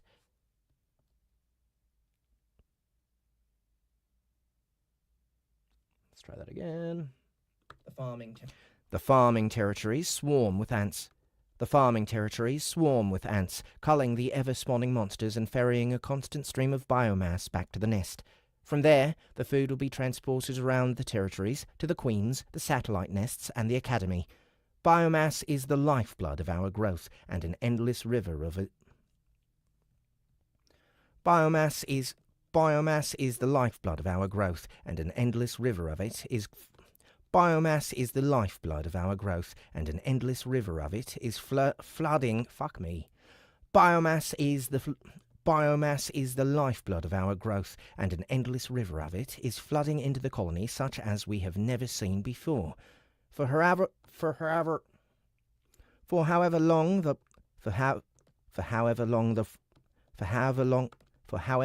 wave lasts.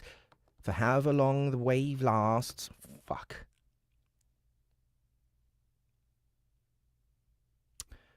For however long the wave lasts, provided we can fend off the never-ending foes from below, we are going to For however long the wave lasts, provided we can fend off the never-ending foes from below, we are going to experience incredible wealth in terms of food. The future is bright. Though it's past time I got back to doing my bit.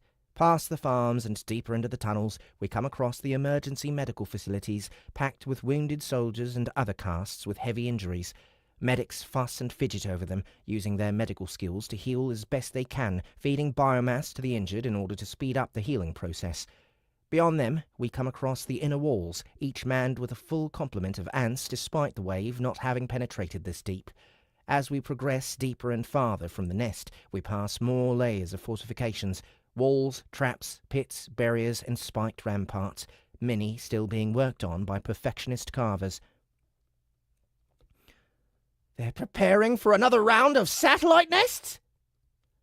I exclaim as Wills reveals the council's plans. Is this really the time for that? The scout shrugs. It was Victoria and Antoinette who pushed hard for it. I can't say I disagree either.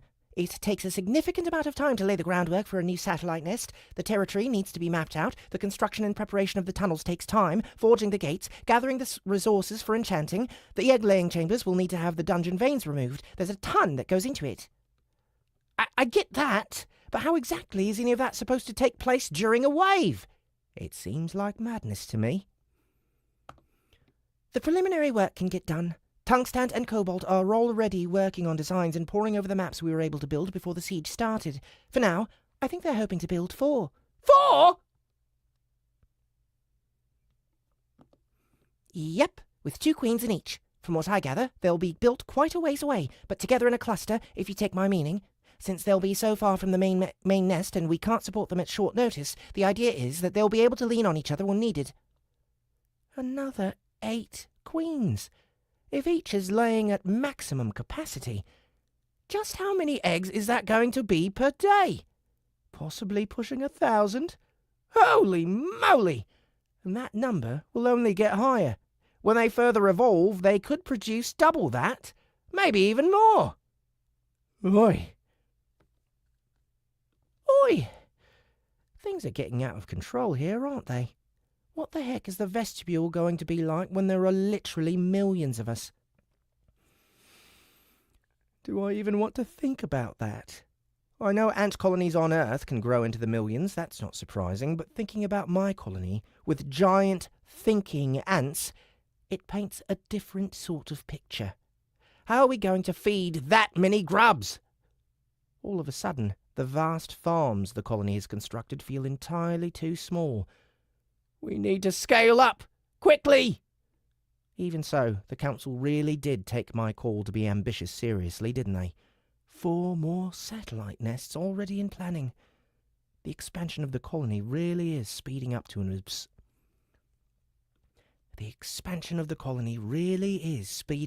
absurd degree.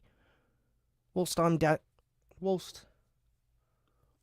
still digesting the news, we arrive at the front line, the din of battle rising to near-deafening levels as a blast of pheromones hits me right in the antennae. The fighting is fierce, ants swarming in numbers behind their The fighting is fierce, ants swarming in numbers behind their choke points, pouncing on every monster who sticks so much as a foot through, dragging them back and piling onto them before they can fight back. Even with all our advantages, ants still get injured, or worse, as the fighting intensifies. We find a general, directing traffic and providing buffs to the fighting. Reporting for duty! I snap out a quick salute with an antenna. Mind if we jump in for a while? Eldest, she seems surprised to see us here. By all means, it'll be nice to have the pressure taken off. You heard the lady, I tell my pets. We're going through. I give a significant look to the ceiling as well, letting my guard detail know that I expect them to be levelling. You coming through with us? I ask Wills. I think I'll provide some long-distance fire support. I'm not exactly built for the front.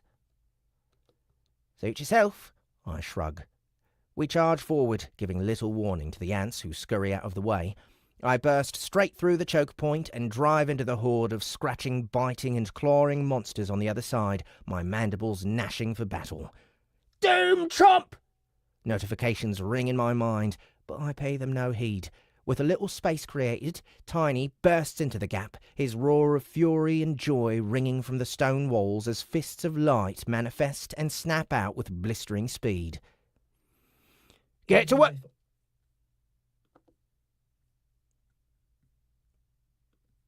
Get to work, Chrysalis! We aren't here for more! We aren't here for me! Yes, master. She peels off my carapace, growing into her proper size, her 3 maws open wide, the dark void within ready to consume all that she can see. You and I are on support, I tell Nvidia, and he pulses green to show his understanding. Already he's binding shields to Tiny and healing the minor wounds he's received. I spin together the Omni-Elemental construct and prepare to start grinding levels. Every time I level up the skill, handling the construct and the elements it creates becomes that little bit more fluid and intuitive. As time passes, I'll be able to fling around elemental spells with a...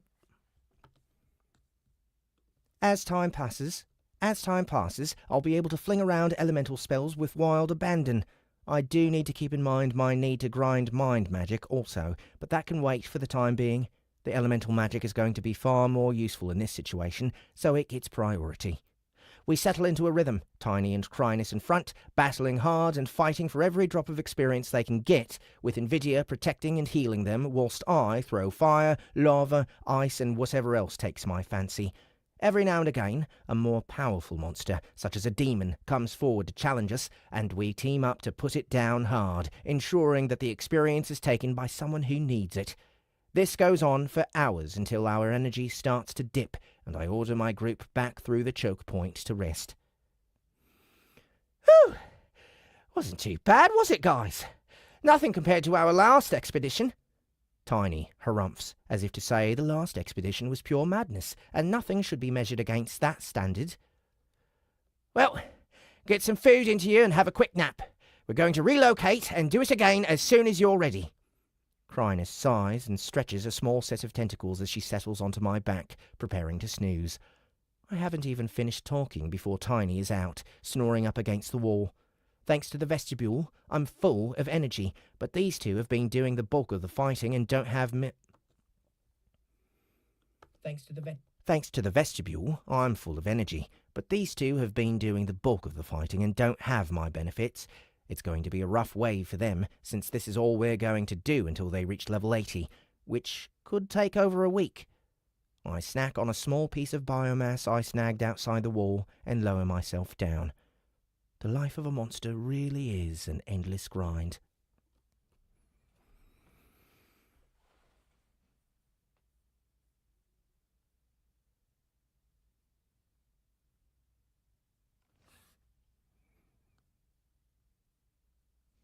Ah, yes, the grinding is amazing. I can't wait to release that one, guys. That's going to be so good.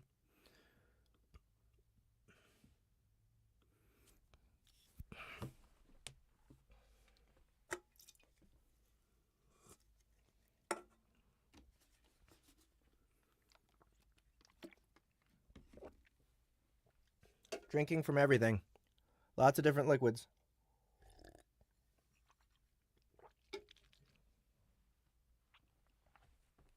All right.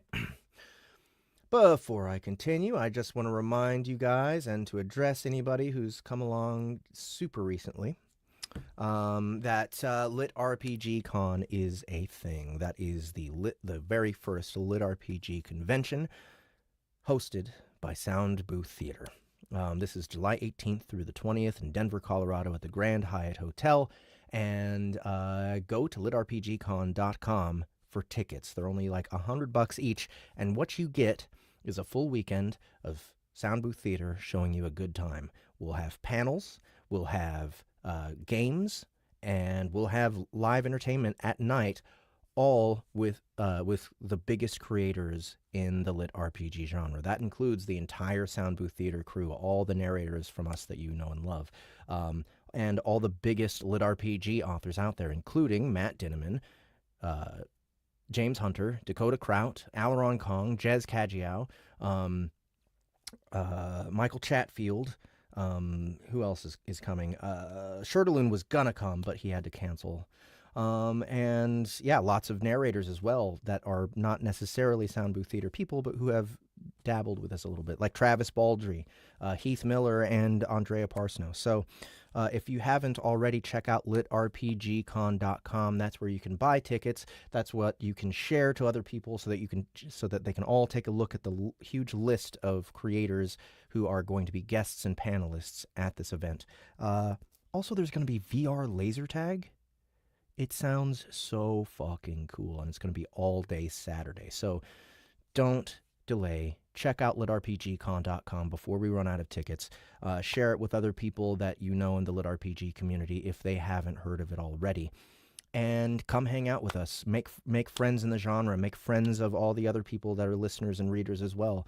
Perhaps make friends with the creators. And just come together and have a good time, guys. It's going to be amazing. Oh, also, one thing that I'm most excited about then is we are going to be releasing almost full. There's so much music in the first audio immersion tunnel of Dungeon Crawler Carl. A double LP of the original soundtrack of the Dungeon Crawler Carl audio immersion tunnel will be made available at this event. So don't forget, come to LitRPG Con, go to litrpgcon.com to get tickets, and share it with other people.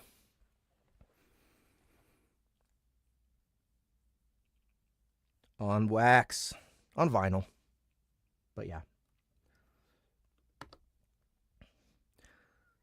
Proper records.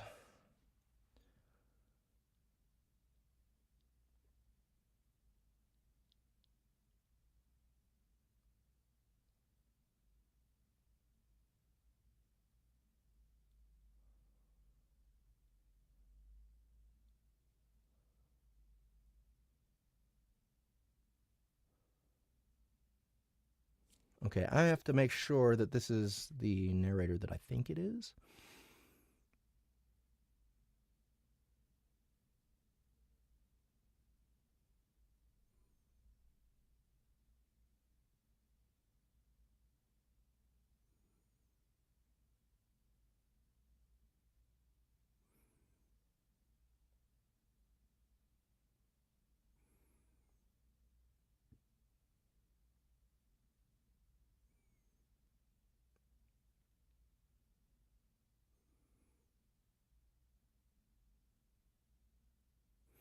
Okay, I think it is who I think it is. We'll see.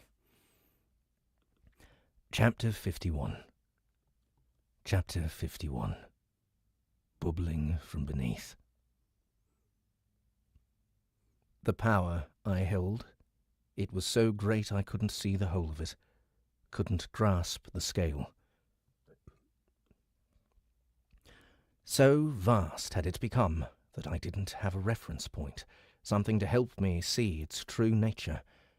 As it was, I came to understand it far too late to make a difference in the final outcome. I cannot blame myself, nor do I blame us. What were we, except the victims of our conditions, living our goals and ideals as best we could? I weep for those who were left behind, but I did all I could. As did we all. Unknown.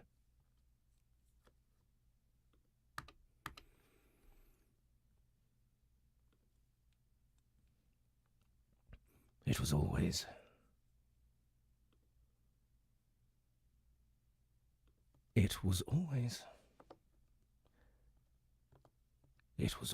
so damned hot down here. The waves certainly didn't help. The fire manor hung so thick in the air, Alir could smell it, brimstone and sulphur tickling the edge of his nostrils with every breath. No, this is third person, never mind. Okay. Chapter 51. Bubbling from beneath.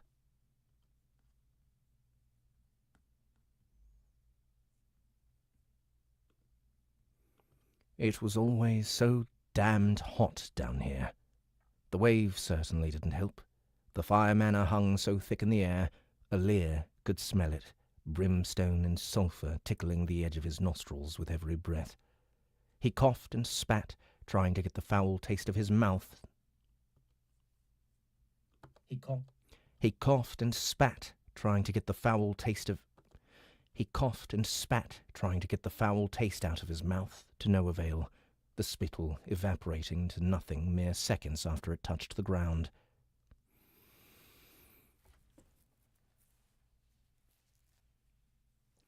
Is Alir a new character? Pretty sure Alir is a new character. Blast it.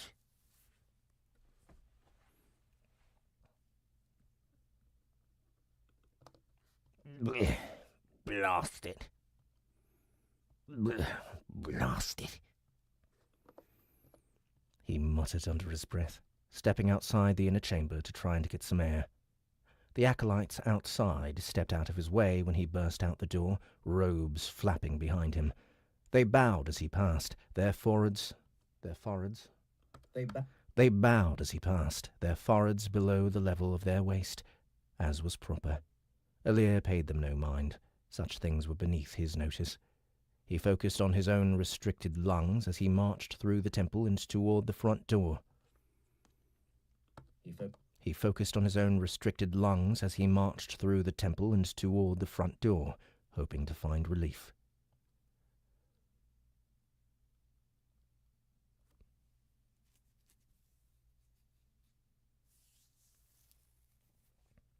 Okay, this is a person, not a demon.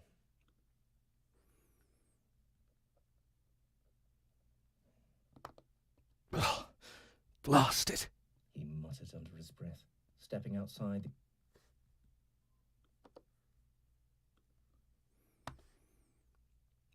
Grand Priest, a mestre awaits outside for you.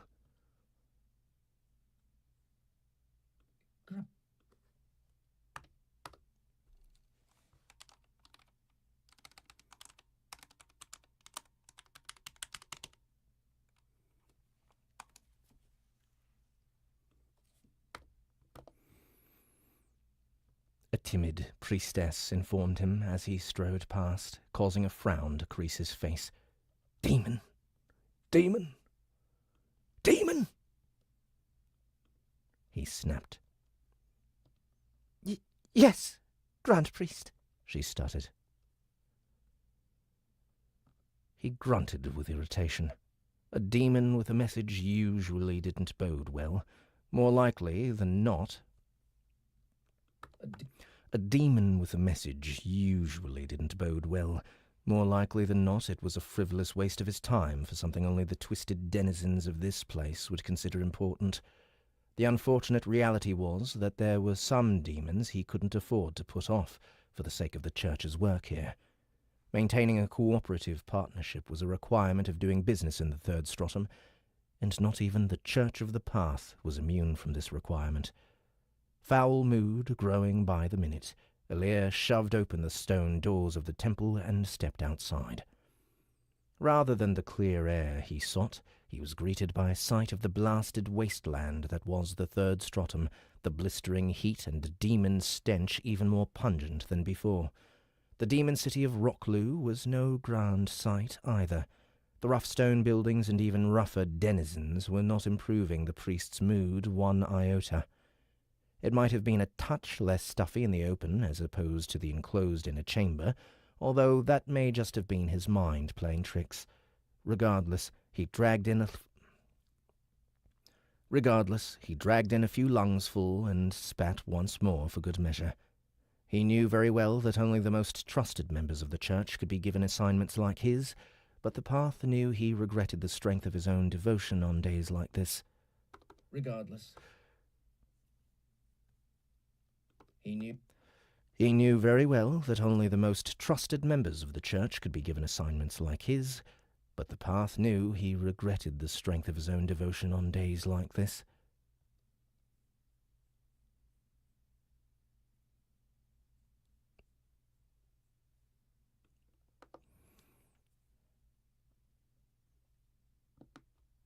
Humans!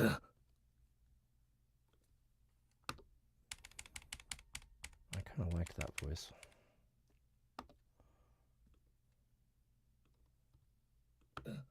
Humans! Ground a voice from nearby. Elir turned to see a razor-thin pride demon eyeing him hungrily from nearby. What do you want, filth? He sneered. No need to be polite with the help. The demon didn't react to his taunt. Their kind seldom did. Grockus wants you. Humans. Grockus wants you. A fetid grin stretched across the creature's face. Before Elir could even retort, the beast was gone, its wire-thin limbs moving with uncanny speed. Pride demons, he grimaced. They had a way of getting on his nerves. Thinking on the delivered message, his mouth twisted. What did the petty despot ruler of this plate want with him today? The church had never failed to uphold their end of the agreement, despite the constant wrangling and sly machinations that were levelled against them for their partners. This day couldn't get any worse. He made his way through the city, the winding path leading him ever closer to the centre of the disk of stone the city stood on, and therefore to the pillar. The various denizens of the city, mostly demons with a mix of sapient settlers, moved out of his way as he stomped through their midst. Judging from the look on his face, the Grand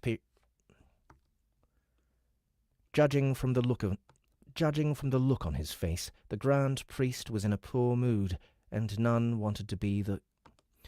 Judging from the look on his face, the Grand Priest was in a poor mood, and none wanted to be the Judging from the look on his face, the Grand Priest was in a poor mood, and none wanted to be the unfortunate soul to feel his wrath.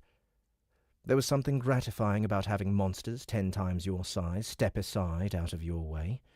Except Elir had grown numb to such things long ago. His focus was on the great pillar and the...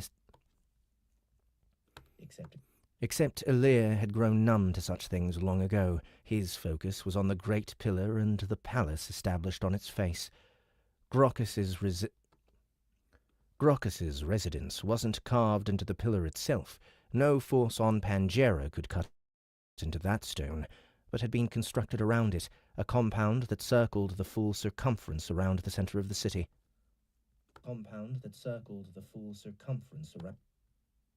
Grockus's residence. Grockus's residence wasn't carved into the pillar itself. No force on Pangera could cut into that stone, but had been constructed around it, a compound that circled the full circumference around the center of the city. What possible use the bloated demon could have for all that space, he wouldn't want to guess, but he'd ruled there for hundreds of years, embellishing the decor to the point where it had become frankly disturbing to behold. When Alir arrived at the entrance carved into the outer wall of the compound, he nodded to the two pride demons on guard and waited for them to open it for him. Pride demons as door watchers. Subtlety was not one of Grockus's strong points. If their post grated on them, the two wire-thin figures gave no sign of it and hauled open the heavy gate to allow him entrance. Alir tried to block as many of the sights and sounds of the compound as he could, his lip curling with distaste, gaze focused directly ahead. Despite years living amongst them, he was no closer to understanding the mindset of demons, to the point he doubted that... Despite years living amongst them, he was no closer to understanding the mindset of demons, to the point he doubted they could be understood. Their twisted natures and barbaric amusements were one thing, but their callous indifference to life, any life, including their own, was quite another. From the corner of his eye, he could see all manner of bizarre and horrific entertainments being engaged in by the favoured lackeys of the city lord. The victims, more often than not, were other demons, those who'd wagered and lost, those who had failed a given task, or those who were simply bored. The charnel atmosphere managed to do the impossible and to make the air even more unpleasant to breathe, the sickly stench of ichor and flesh mixing with the heat and brimstone to create a truly nauseating experience. Even with Alir's high will stat, keeping his lunch down proved challenging. Even with Alir's high will stat, keeping his lunch down proved challenging. Even with Alir's high will stat, keeping his lunch down proved challenging. He battled manfully until he reached the inner courtyard, finding the ruler of this place lounging, as best as a monster of his proportions could, beside a pool of liquid fire surrounded by depraved statues depicting various monsters being feasted on. Grockus himself was an old and particularly contemptible excess demon, a Tier 7 monster who had achieved a powerful evolution from the Tier 6 gluttony demon. A bloated mass of pale flesh, a rarity for a demon, split across the middle with a mouth that measured more than 10 feet from edge to edge. From the top of that bulbous pile of meat emerged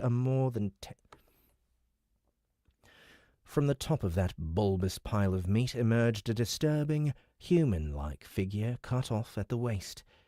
It was to this that Alir directed his voice. "You have summoned me, and so I have come, Grockus," he intoned, trying, and largely failing, to conceal his contempt. "You have summoned me, and so I have come, Grockus," he intoned. "What do you desire of the Church of the Path? An absolution, perhaps?" Blasted. Demon? What do you want, filth?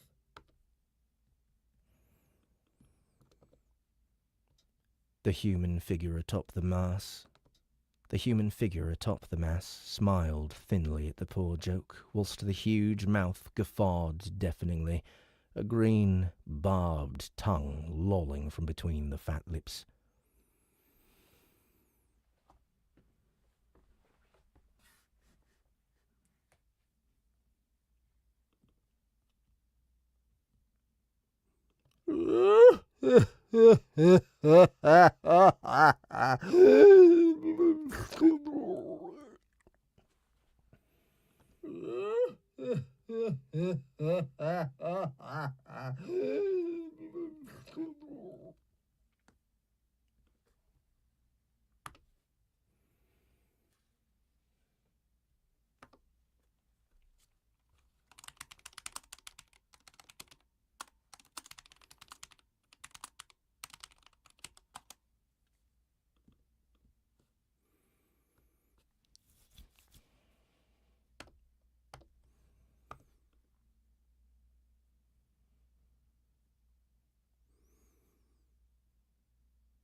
have called you here because some information has come to my attention.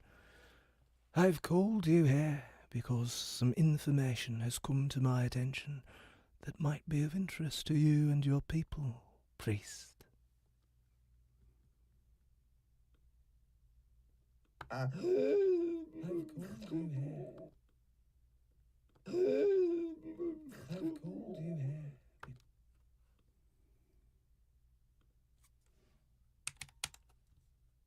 I've called you here because some information has come to my attention that might be of interest to you and your people. Actually, he's an excess demon. I want to try a different new character.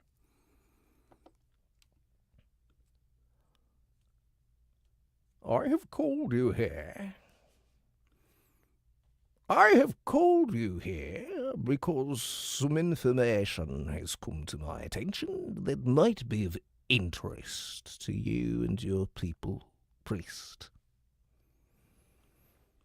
Let's try something else.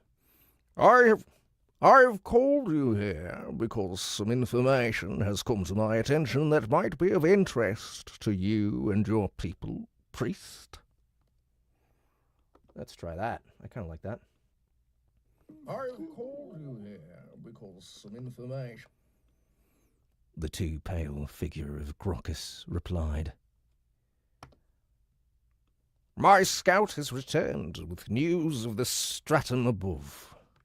My scout has returned with news of the stratum above. There appears to be an insect infestation above us. My scout has returned with news of the stratum above.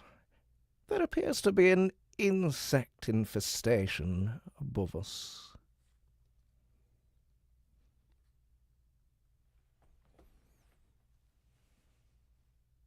I have called you here because some information. My scout has returned with news of the stratum above.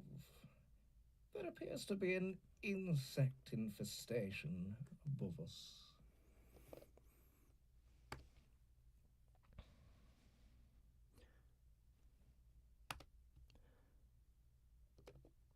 Chapter 52. The One True Path. Alir cocked an eyebrow. What source of insect? He asked, his interest piqued. It wasn't an... Excuse me. Hedonism bot? What is hedonism bot? It wasn't unheard of for an insect swarm to get out of control and pour into the second stratum, the numbers making up for their generally weak individual strength. But that's usually where things would end.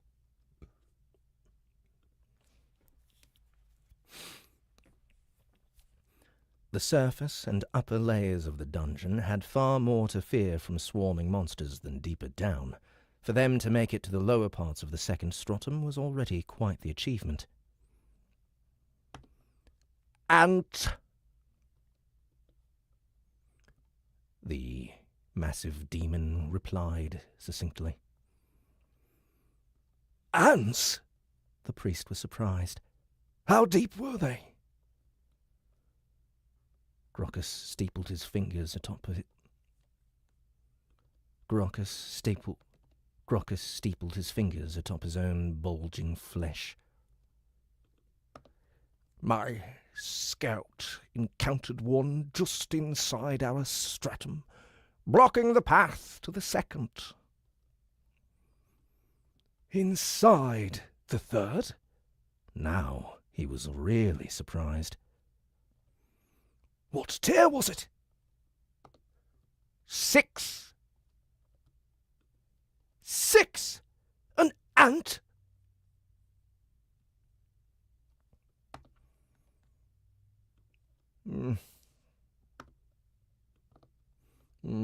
Do not make me repeat myself, priest. Do not make me repeat myself, priest. Oh, fucking hell.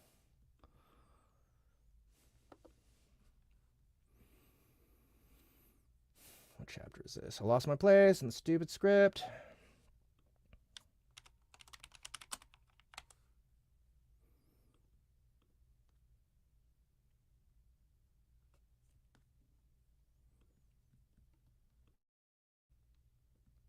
Ant? Do not make me repeat myself, priest.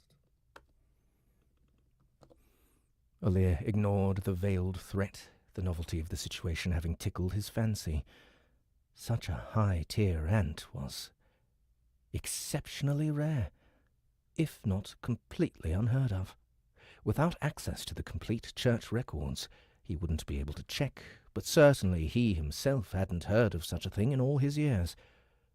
What could it mean for such a creature to emerge here?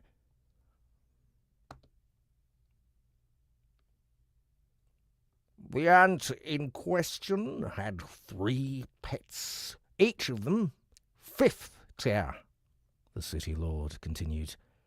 That information pointed in another direction entirely. Traveller. Has to be. That is my suspicion also, Grocus confirmed, nodding thoughtfully even as his larger mouth snaked out a tongue to grasp a hunk of biomass being preferred by a servant, and sucked it into his maw with a wet slurp.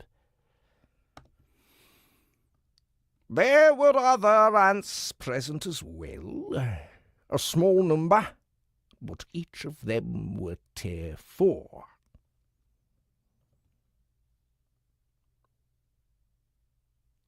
You think this traveller is raising up their colony? Creating an army?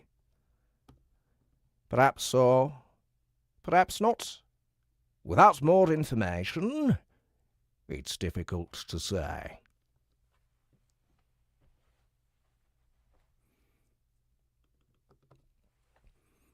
Alir considered this news, his arms folded across his chest, and he ignored the disgusting sounds of eating that continued to emanate from the tumescent. Alir considered this news, his arms folded across his chest, and he ignored the disgusting sounds of eating that continued to emanate from the tumescent wall of meat in front of him. This news was certainly interesting and highly unusual. He was tempted to put off his work for an afternoon to document this rare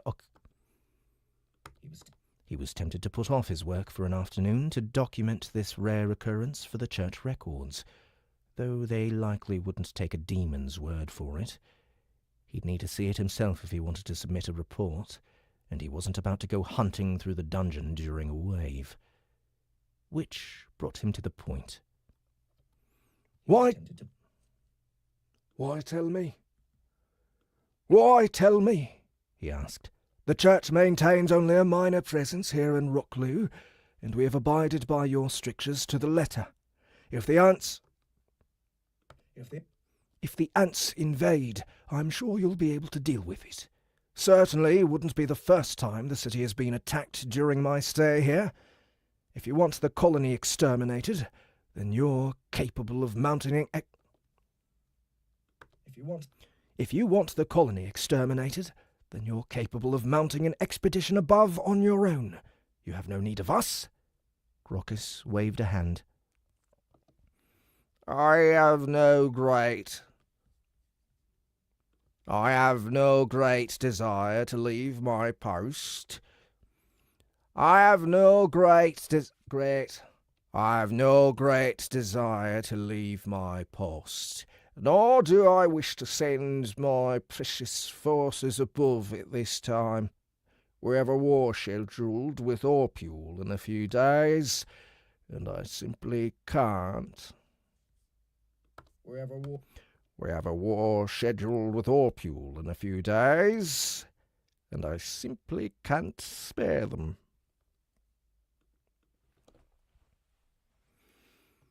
The priest tried not to roll his eyes. Orpule, the city lord of the nearest neighbour to Rockloo, was an avarice demon, an unhealthy species for a ruler. Her desire for control led to endless Her desire for control led to endless conflict between her and everyone. Even so, Aaliyah was taken aback. A war during a wave? Is that wise? I am not the aggressor in this conflict, as I'm sure you know. Besides, the city's population has grown rapidly over the past week, with new demons tipping in every minute. We are in need of a cull.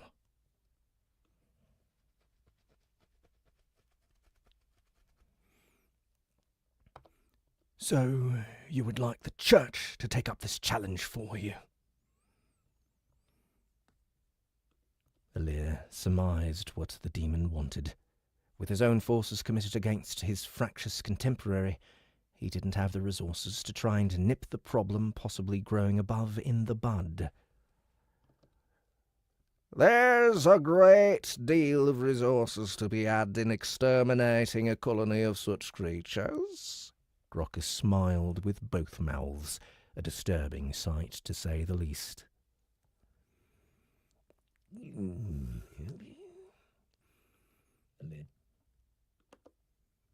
There's a great...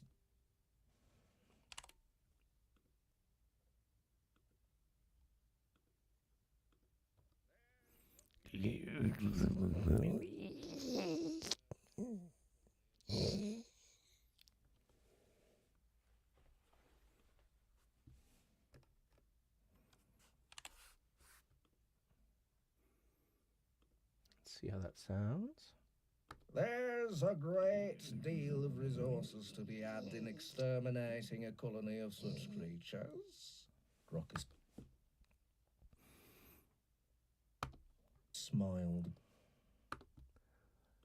I'm sure the church would be interested in mounting an expedition to claim such wealth.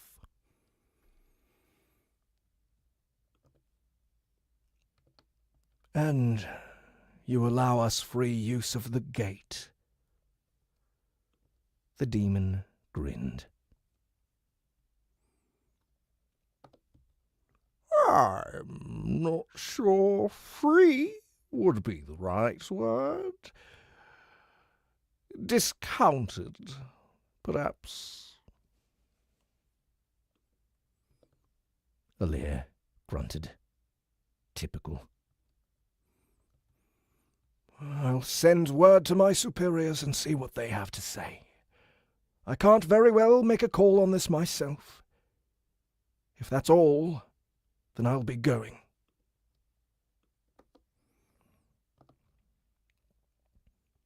Do not be late. Do not be late with my next payment of syrup, Grockus purred. I'm ever so eager for that flavour to hit my tongue once more. I'm ever so eager for that flavour to hit my tongue once more.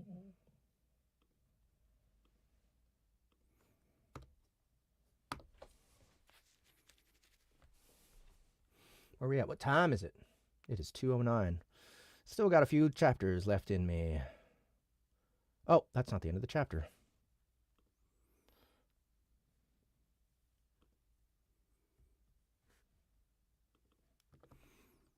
When Grockus indicated his dismissal with a wave of one delicate hand, the priest turned on his heel and marched out, ignoring the repulsive sounds of eating that began anew. His gaze was strictly narrowed all through the compound and city, all the way into the temple. All the way into the temple. Compound and city, all the way into the temple. City, all the way into the city, all the way into the temple.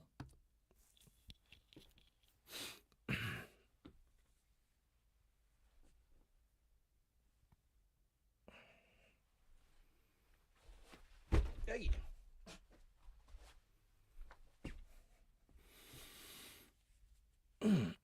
Little bit little bit of a backache. I need to use my glutes more.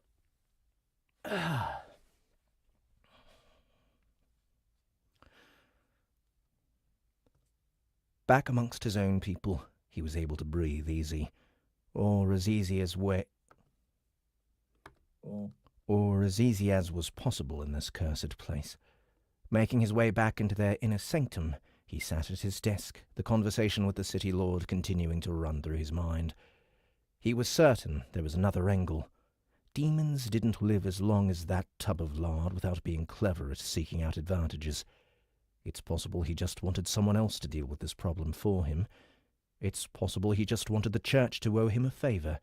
Or perhaps he wanted both at the same time. Him a favor, or perhaps he wanted both at the same time. A traveller, born as an ant. What a poor, unfortunate soul. He would love to take in such a creature, to help them put their experience to good use, to pass on that essence. At Tier 6, it would be a difficult capture, but not impossible.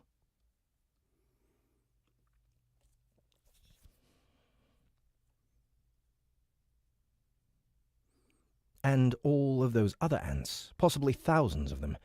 It would be an immense harvest, and he was certain the bishops would be tempted, though he personally doubted they would commit. The church presence in Rocklu, himself and a mere 20 acolytes, priests and priestesses, was hardly meaningful, and it was unlikely they would be willing to move in force in this remote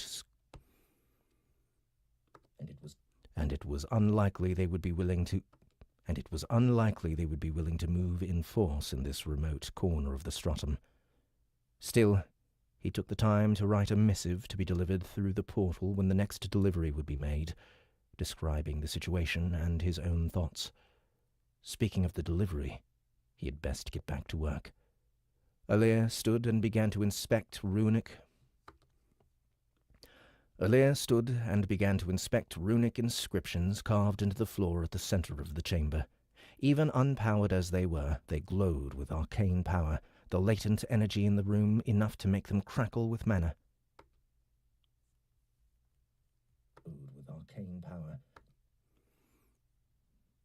He walked a slow circle around the edge of the room, studying every inch of the complex matrix with care. After two such circuits, he turned his eyes to the chalice. That sat in the center of the carvings, his eyes flaring with the light as he enhanced his vision to inspect the enchantments woven into the vessel.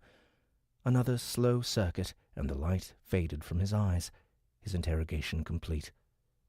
Satisfied, he turned to the form suspended upside down from the roof, the bright steel wire mesh of the netting shining red in the dim light. A demon of ignorance, one of his most detested variants, filthy mind mages that they were, provided by the city lord himself. A demon of ignorance, one of his most detested variants, filthy mind mages that they were, provided by the city lord himself. The creature didn't move, couldn't move, not so much as twitch an eyelid. The creature didn't move, couldn't move, not so much as twitch an eyelid, such was the paralytic effect Alir had put it under. However, it was still conscious, and he looked it carefully in the eye as he began the ritual.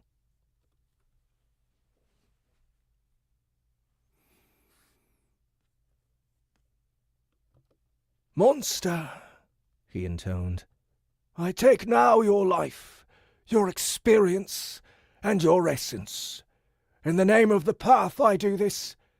Be at ease, for you will not fade from this world, but be passed down to another in your entirety." So speaking, he tapped a foot on the floor and concentrated as the matrix came to life. A ghostly tendril emerged from the chalice and reached for the creature hanging above, connecting to its flesh. A ghostly tendril emerged from the chalice and reached for the creature hanging above, connecting to its flesh. After a few seconds, a single shining drop of silver After a few seconds, a single shining drop of silver liquid. After a few seconds, a single shining drop of silver liquid pooled on the monster's head and dropped into the cup waiting below. Then another. Then another. Alir watched, concentration never wavering as the holy work was done. Drip, drip, drip, drip, drip.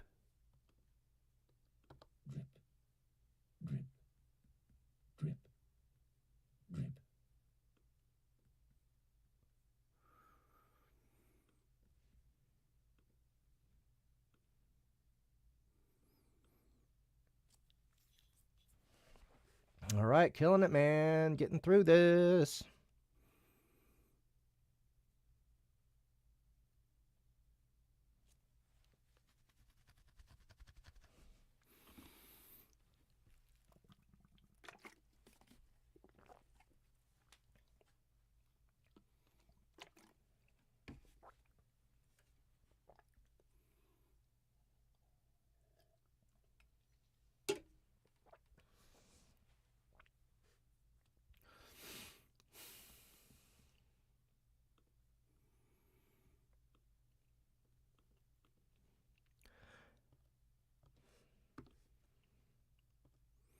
Chapter 53. Surf's up! Get him, Tiny! Hit him with the left, then the right. Ooh! Here comes the combo! The big ape flashes a grin, more than a little happy with my ongoing fight commentary as he duels with the latest demonic offering from the third stratum, a particularly nasty, snake-like creature with a huge number of clawed hands rising from its back to form a hood similar to what a cobra would have. This is the first of its kind that we've come across, and I sent Tiny out to have the first crack at it. He's levelled his skills significantly over the last few days of concentrated fighting, and so far he's managed to more than hold his own against his opponent. As he should. I don't care about this first stratum is weaker than third stratum nonsense. He's a full tier above it. I refuse to accept that we are significantly weaker just because we happened to be born higher up. I won't accept this prejudice. Get him, Tiny! Look for the upper! The upper!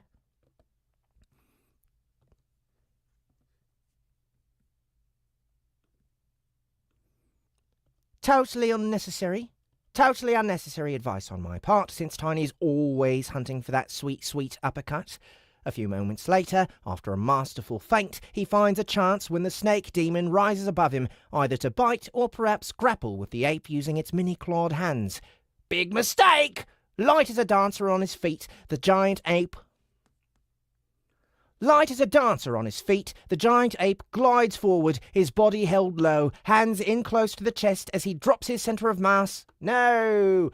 Light as a dancer on his feet, the giant ape glides forward, his body held low, hands in close to the chest as he drops his centre of mass and begins to rotate his shoulders. Here it comes! His hands flash with light as he activates his skill, forming... His hands flash with light as he activates his skill, forming a giant fist of pure energy that manifests in front of his own. In one burst, his wings unfurl to their full length and he leaps, springing from the ground, sending the punch straight into the chin of the looming demon, whose head smacks straight into the root of the tunnel with a thunderous crack, the stone above splitting on impact. Groggy from the blow, the snake thing reels, trying to put some distance between it and the furious... Groggy from the blow, the snake thing reels, trying to put some distance between it and the furious ape boxer, but Tiny is having none of it. Shoulders forward, he charges with surprising speed, his wings beating a powerful rhythm to give a boost of acceleration. As he closes the distance, his fists come alight with chittering electricity that ripples down his shoulders and coalesces around his hands in a near blinding light. Yeah, Tiny! Finish it! I cheer from the safety of the back row. He sways left, then right, then plunges forward, hands flickering as he punches with maximum speed. Still recovering from the previous blow, the snake struggles to react, trying to swat at the gorilla with all its... No. Still recovering from the previous blow, the snake struggles to react, trying to swat at the gorilla with all... Still recovering from the previous blow, the snake struggles to react, trying to swat at the gorilla with its tail, but failing to push away as he lays blow after blow into its body, each one discharging a potent jolt of electricity that sizzles flesh and shocks nerves. Once he gets going, there's no stopping him, and the furious rush of punches doesn't cease until the enemy lies still, overcome by the pummeling. Yeah! Good job, Tiny! Drag that thing back this way! We'll get some biomass out of it for sure! What about me, Master? Have I done well? I turn to Chrysalis, who spent this entire time fighting off masses of shadow beasts by herself, allowing Tiny the space to have his 1 versus 1. Dozens upon dozens of tentacles ranging in thickness from wire-thin to tree trunk move in a constant flurry of grabbing, twisting, or bending monsters into shapes that they were never intended to be. Dozens upon dozens of tentacles ranging in thickness from wire-thin to tree trunk move in a constant flurry of grabbing, twisting, or bending monsters into shapes they were never intended to be. The fear effect triggers in numerous enemies, sending them scurrying in terror from the dark orchestra that Chrysalis is conducting. When it comes to thinning out larger groups, she really is in a class of her own. You did exceptionally well, Chrysalis. Can you cover us whilst we retreat back to the lines? I will. All right then, let's go! Full of good cheer, we march back the short distance to the defensive wall of the colony and slip inside, turning over the defense to the... Full of good cheer, we march back the short distance to the defensive wall of the colony and slip inside, turning over the defense to the detachment of soldiers, scouts, generals, and majors placed here. Healed up and rested, thanks to us taking over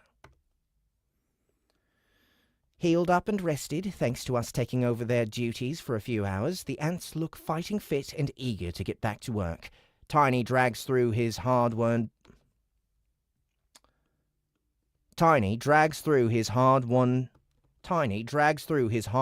biomass, and once we clear the second defensive line with its second garrison getting ready to rotate with the previous one, we settle down to eat and discuss our progress. Fuck me, man. Okay. Tiny drags through his hard-won biomass, and once we clear the second defensive line with its second garrison getting ready to rotate with the previous one, we settle down to eat and discuss our progress. Still not level 80, Master, Chrysalis reports mournfully.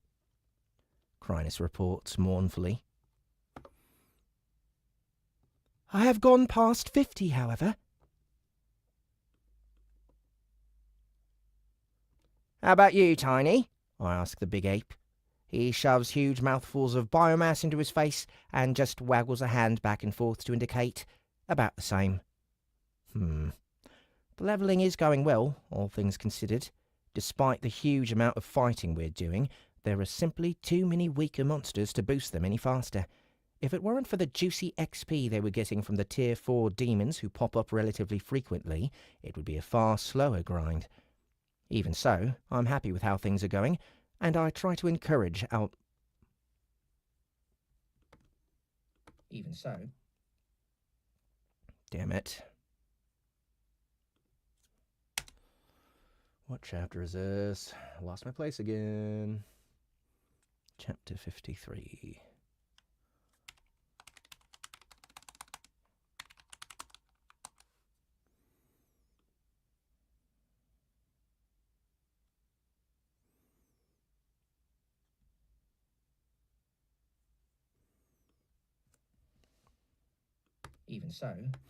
Even so, I'm happy with how things are going. Even so, I'm happy with how things are going, and I try to encourage my first two pets. You're doing super well, I praise them. We are going to keep grinding at this until you are both the same tier as me. We aren't going to fight in the third stratum until I'm confident we will be able to survive down there, and that means evolutions. Keep doing what you're doing, and we're going to be fine. With Tiny and Crinus reassured, I turn my attentions to the roof. And how are all of you going? You have a deadline, don't forget. When this wave is done, any of you who aren't tier 5 will be barred from coming with me to the third stratum. You hear me?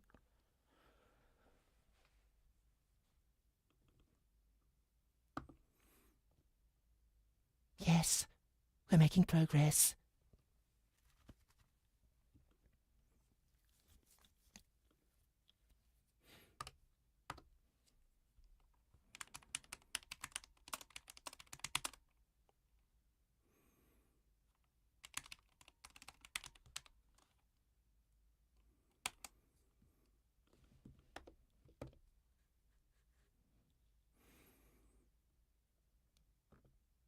Nice. This is for your own good. I won't hear any excuses. The past few days have been rough on the colony. The endlessly surging wave is putting pressure on the defenders all around our territory, especially in the deeper half. Nope.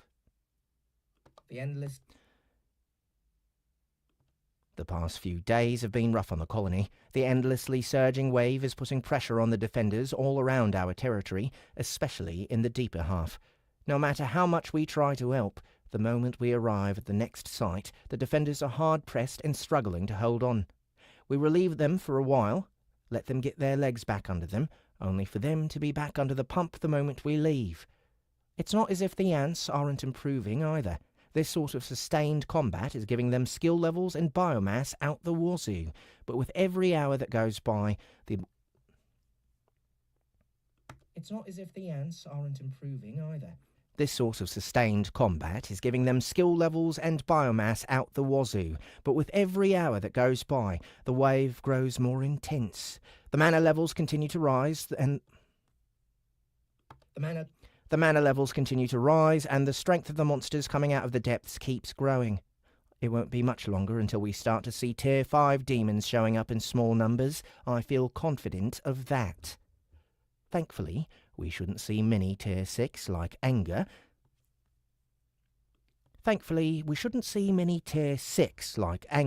Since they're sapient to some extent. I don't expect many will be wanting to leap out into the middle of the dungeon during a wave, which means all we need to do is keep holding the line as the pressure ramps up.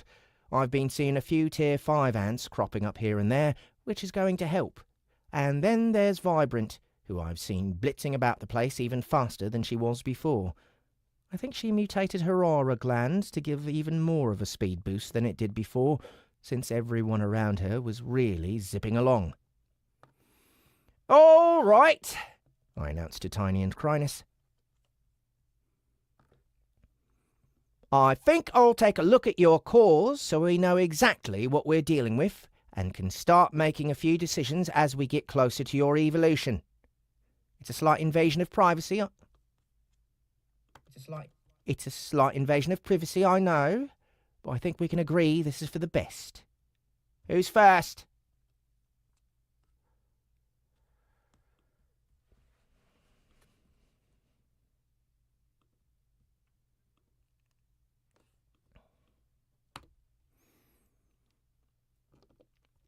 Chapter 54. Status Update. It's been a long, long time since I took a gander at the cores of my 2 longest-serving companions. All in all, a little inspection is probably overdue, but I've grown to feel that poking at their status too often is probably a bit invasive.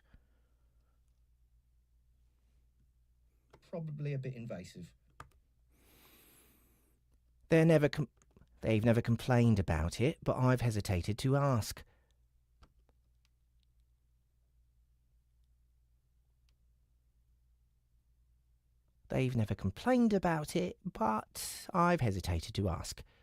But the time has come. I can no longer shy away now that the momentous moment of evolution is approaching.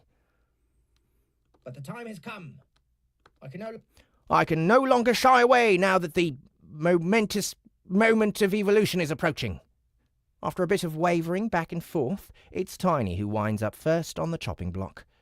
Bringing my antennae forward to tap him on the arm, I activate the core shaping skill that hasn't been used in quite a while.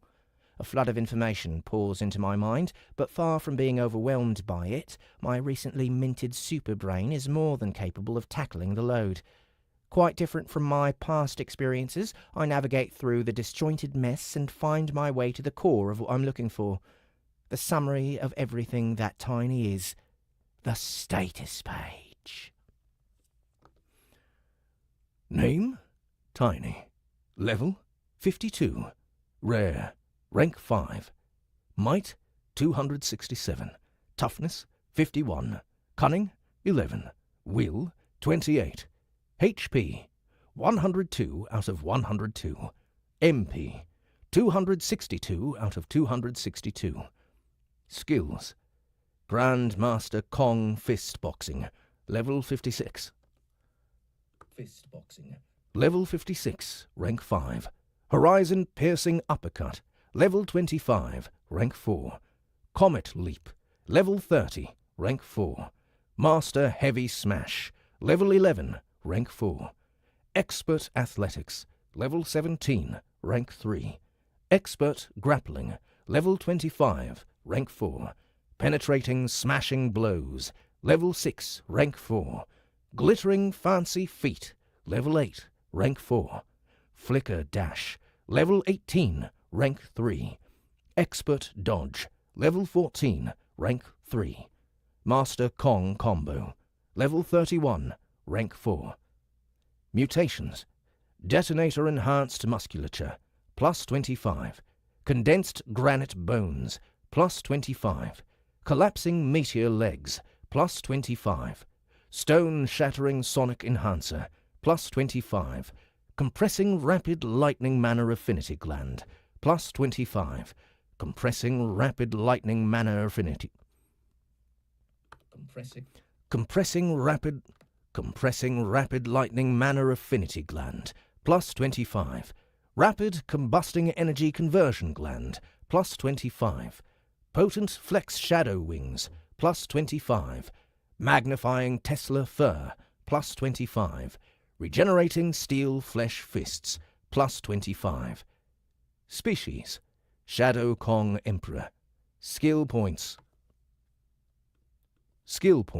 20. Biomass 211. Holy mackerel! Look at these skills! How the heck has he managed to raise them so high? Actually, when I take a look through the list, almost every skill is related to punching in some way. So long as he's hitting stuff, he's pretty much leveling every skill. Also, it appears as though he fused a bunch of skills to make Grandmaster Kong Fist Boxing. Also, it appears as though he fused a bunch of skills to make Grandmaster Kong Fist Boxing, which would explain why his fighting style looks so much more organised than it did before. His punches are cleaner, with far less wild swings and much faster. I notice his dashing and dodging skills are lagging a long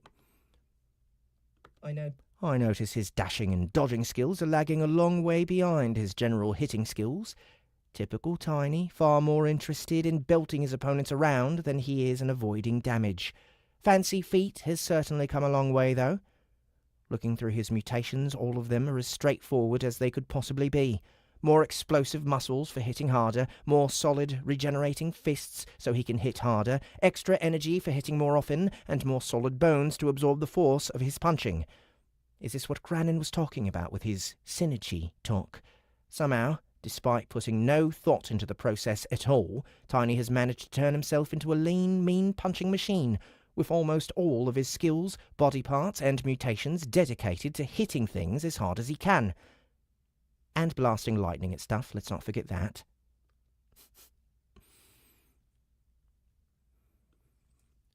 I'm actually impressed, Tiny. You may be thick as 3 bricks fused into one, but you know what you like and you've stuck with it. I think the things we discussed with the Shapers will work perfectly for you, although I'll have to talk you through it since you slept through the whole thing. Tiny gives me a quick thumbs up and gets back to eating. Just keep in mind that I'll be bumping your cunning up to 20 before you evolve so you can use the minimal evolution menu, which means you're going to lose a little muscle mass. He freezes in horror, then clutches at his biceps, giving me a reproachful stare. I ignore him. All right, Chrysalis, your turn. You can keep eating if you want. This won't take long. Oh, no. I'll wait. Enlarged to her full size, Chrysalis is a much more intimidating sight than her usual blob. 3 fang-filled maws that seem to be wrapped round a dark void, a mass of shadow flesh that sprouts innumerable tentacles, each one covered in oscillating barbs that gleam razor-sharp. In many ways, she's a terrifying creature, but I sincerely struggle to think of her that way after all the time we've spent together. I bring my antennae forward to touch her mouldable flesh and activate the skill, navigating the stream of information that comes flying my way. Name? Chrysalis. Level? 54. Rare. Rank 5. Might? 130. Toughness? 110. Cunning? 86. Will? 64. HP? 220 out of 220. MP? 260 out of 260. Skills. Grandmaster Shadow Flesh Manipulation. Level 45. Rank 5. Grandmaster Grappling. Level 18. Rank 5. Master Shredding. Level 39. Rank 4. Omniscient Tremor Sensing. Level 39. Rank 5. Barbarous Dismembering. Level 22. Rank 4. Quivering Fear Inspiration. Level 26. Rank 4. Mana Moulding. Level 11. Rank 4. Dexterous Tentacle Walking. Level 2. Rank 4.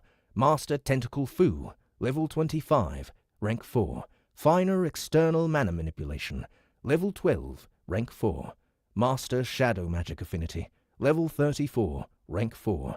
Expert Stealth. Level 18. Rank 3. Mutations. Amorphous Armored Shadow Flesh. Plus 25. Disintegrating Ion... God damn it.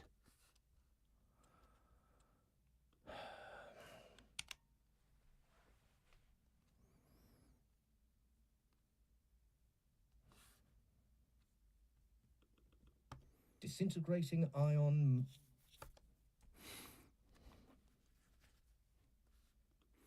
Disintegrating Ion Void Maw. Plus 25. Bottomless Endless Dimensional Stomach. Plus 25. Tri-Legion Tentacles. Plus 25. Sharpened Diamond Barbs. Plus 25. Visceral Teeth. Plus 25. Far-Seeing Omniscient Mana Sensory Gland. Plus 25. Compressing Reservoir Shadow Magic Gland. Plus 25. Instantaneous Shadow Flesh Generator. Plus 25. Piercing Shadow Eye. Plus 25. Broad Masterful Tentacle Conductor. Plus 25. Broad Masterful Tentacle Conductor. Plus 25. Fathomless Light Sink. Fathomless Light Sink. Plus 25. Hyper Shade Phase Organ. Plus 25. Disintegrating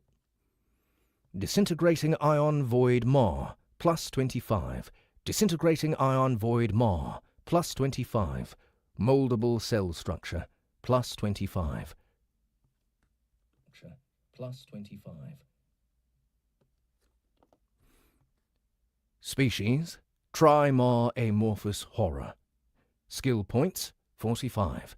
Biomass, 149.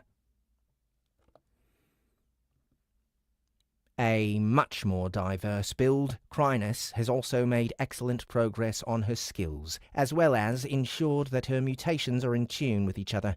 Her ability to create a plethora of tentacles and control them with incredible dexterity continues to grow.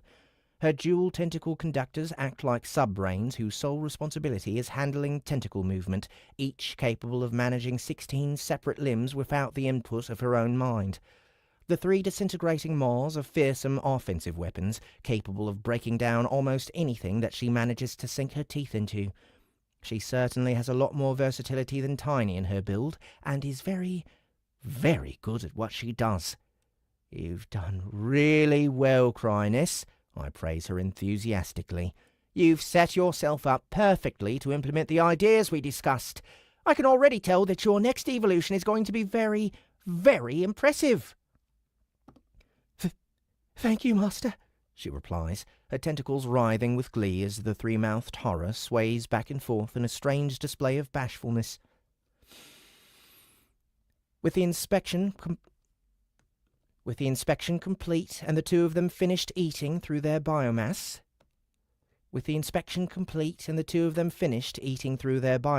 it's time to get back on the road. We gather ourselves together and head to the tunnels once more. The wave continues, and we need to do our part to push back the tide.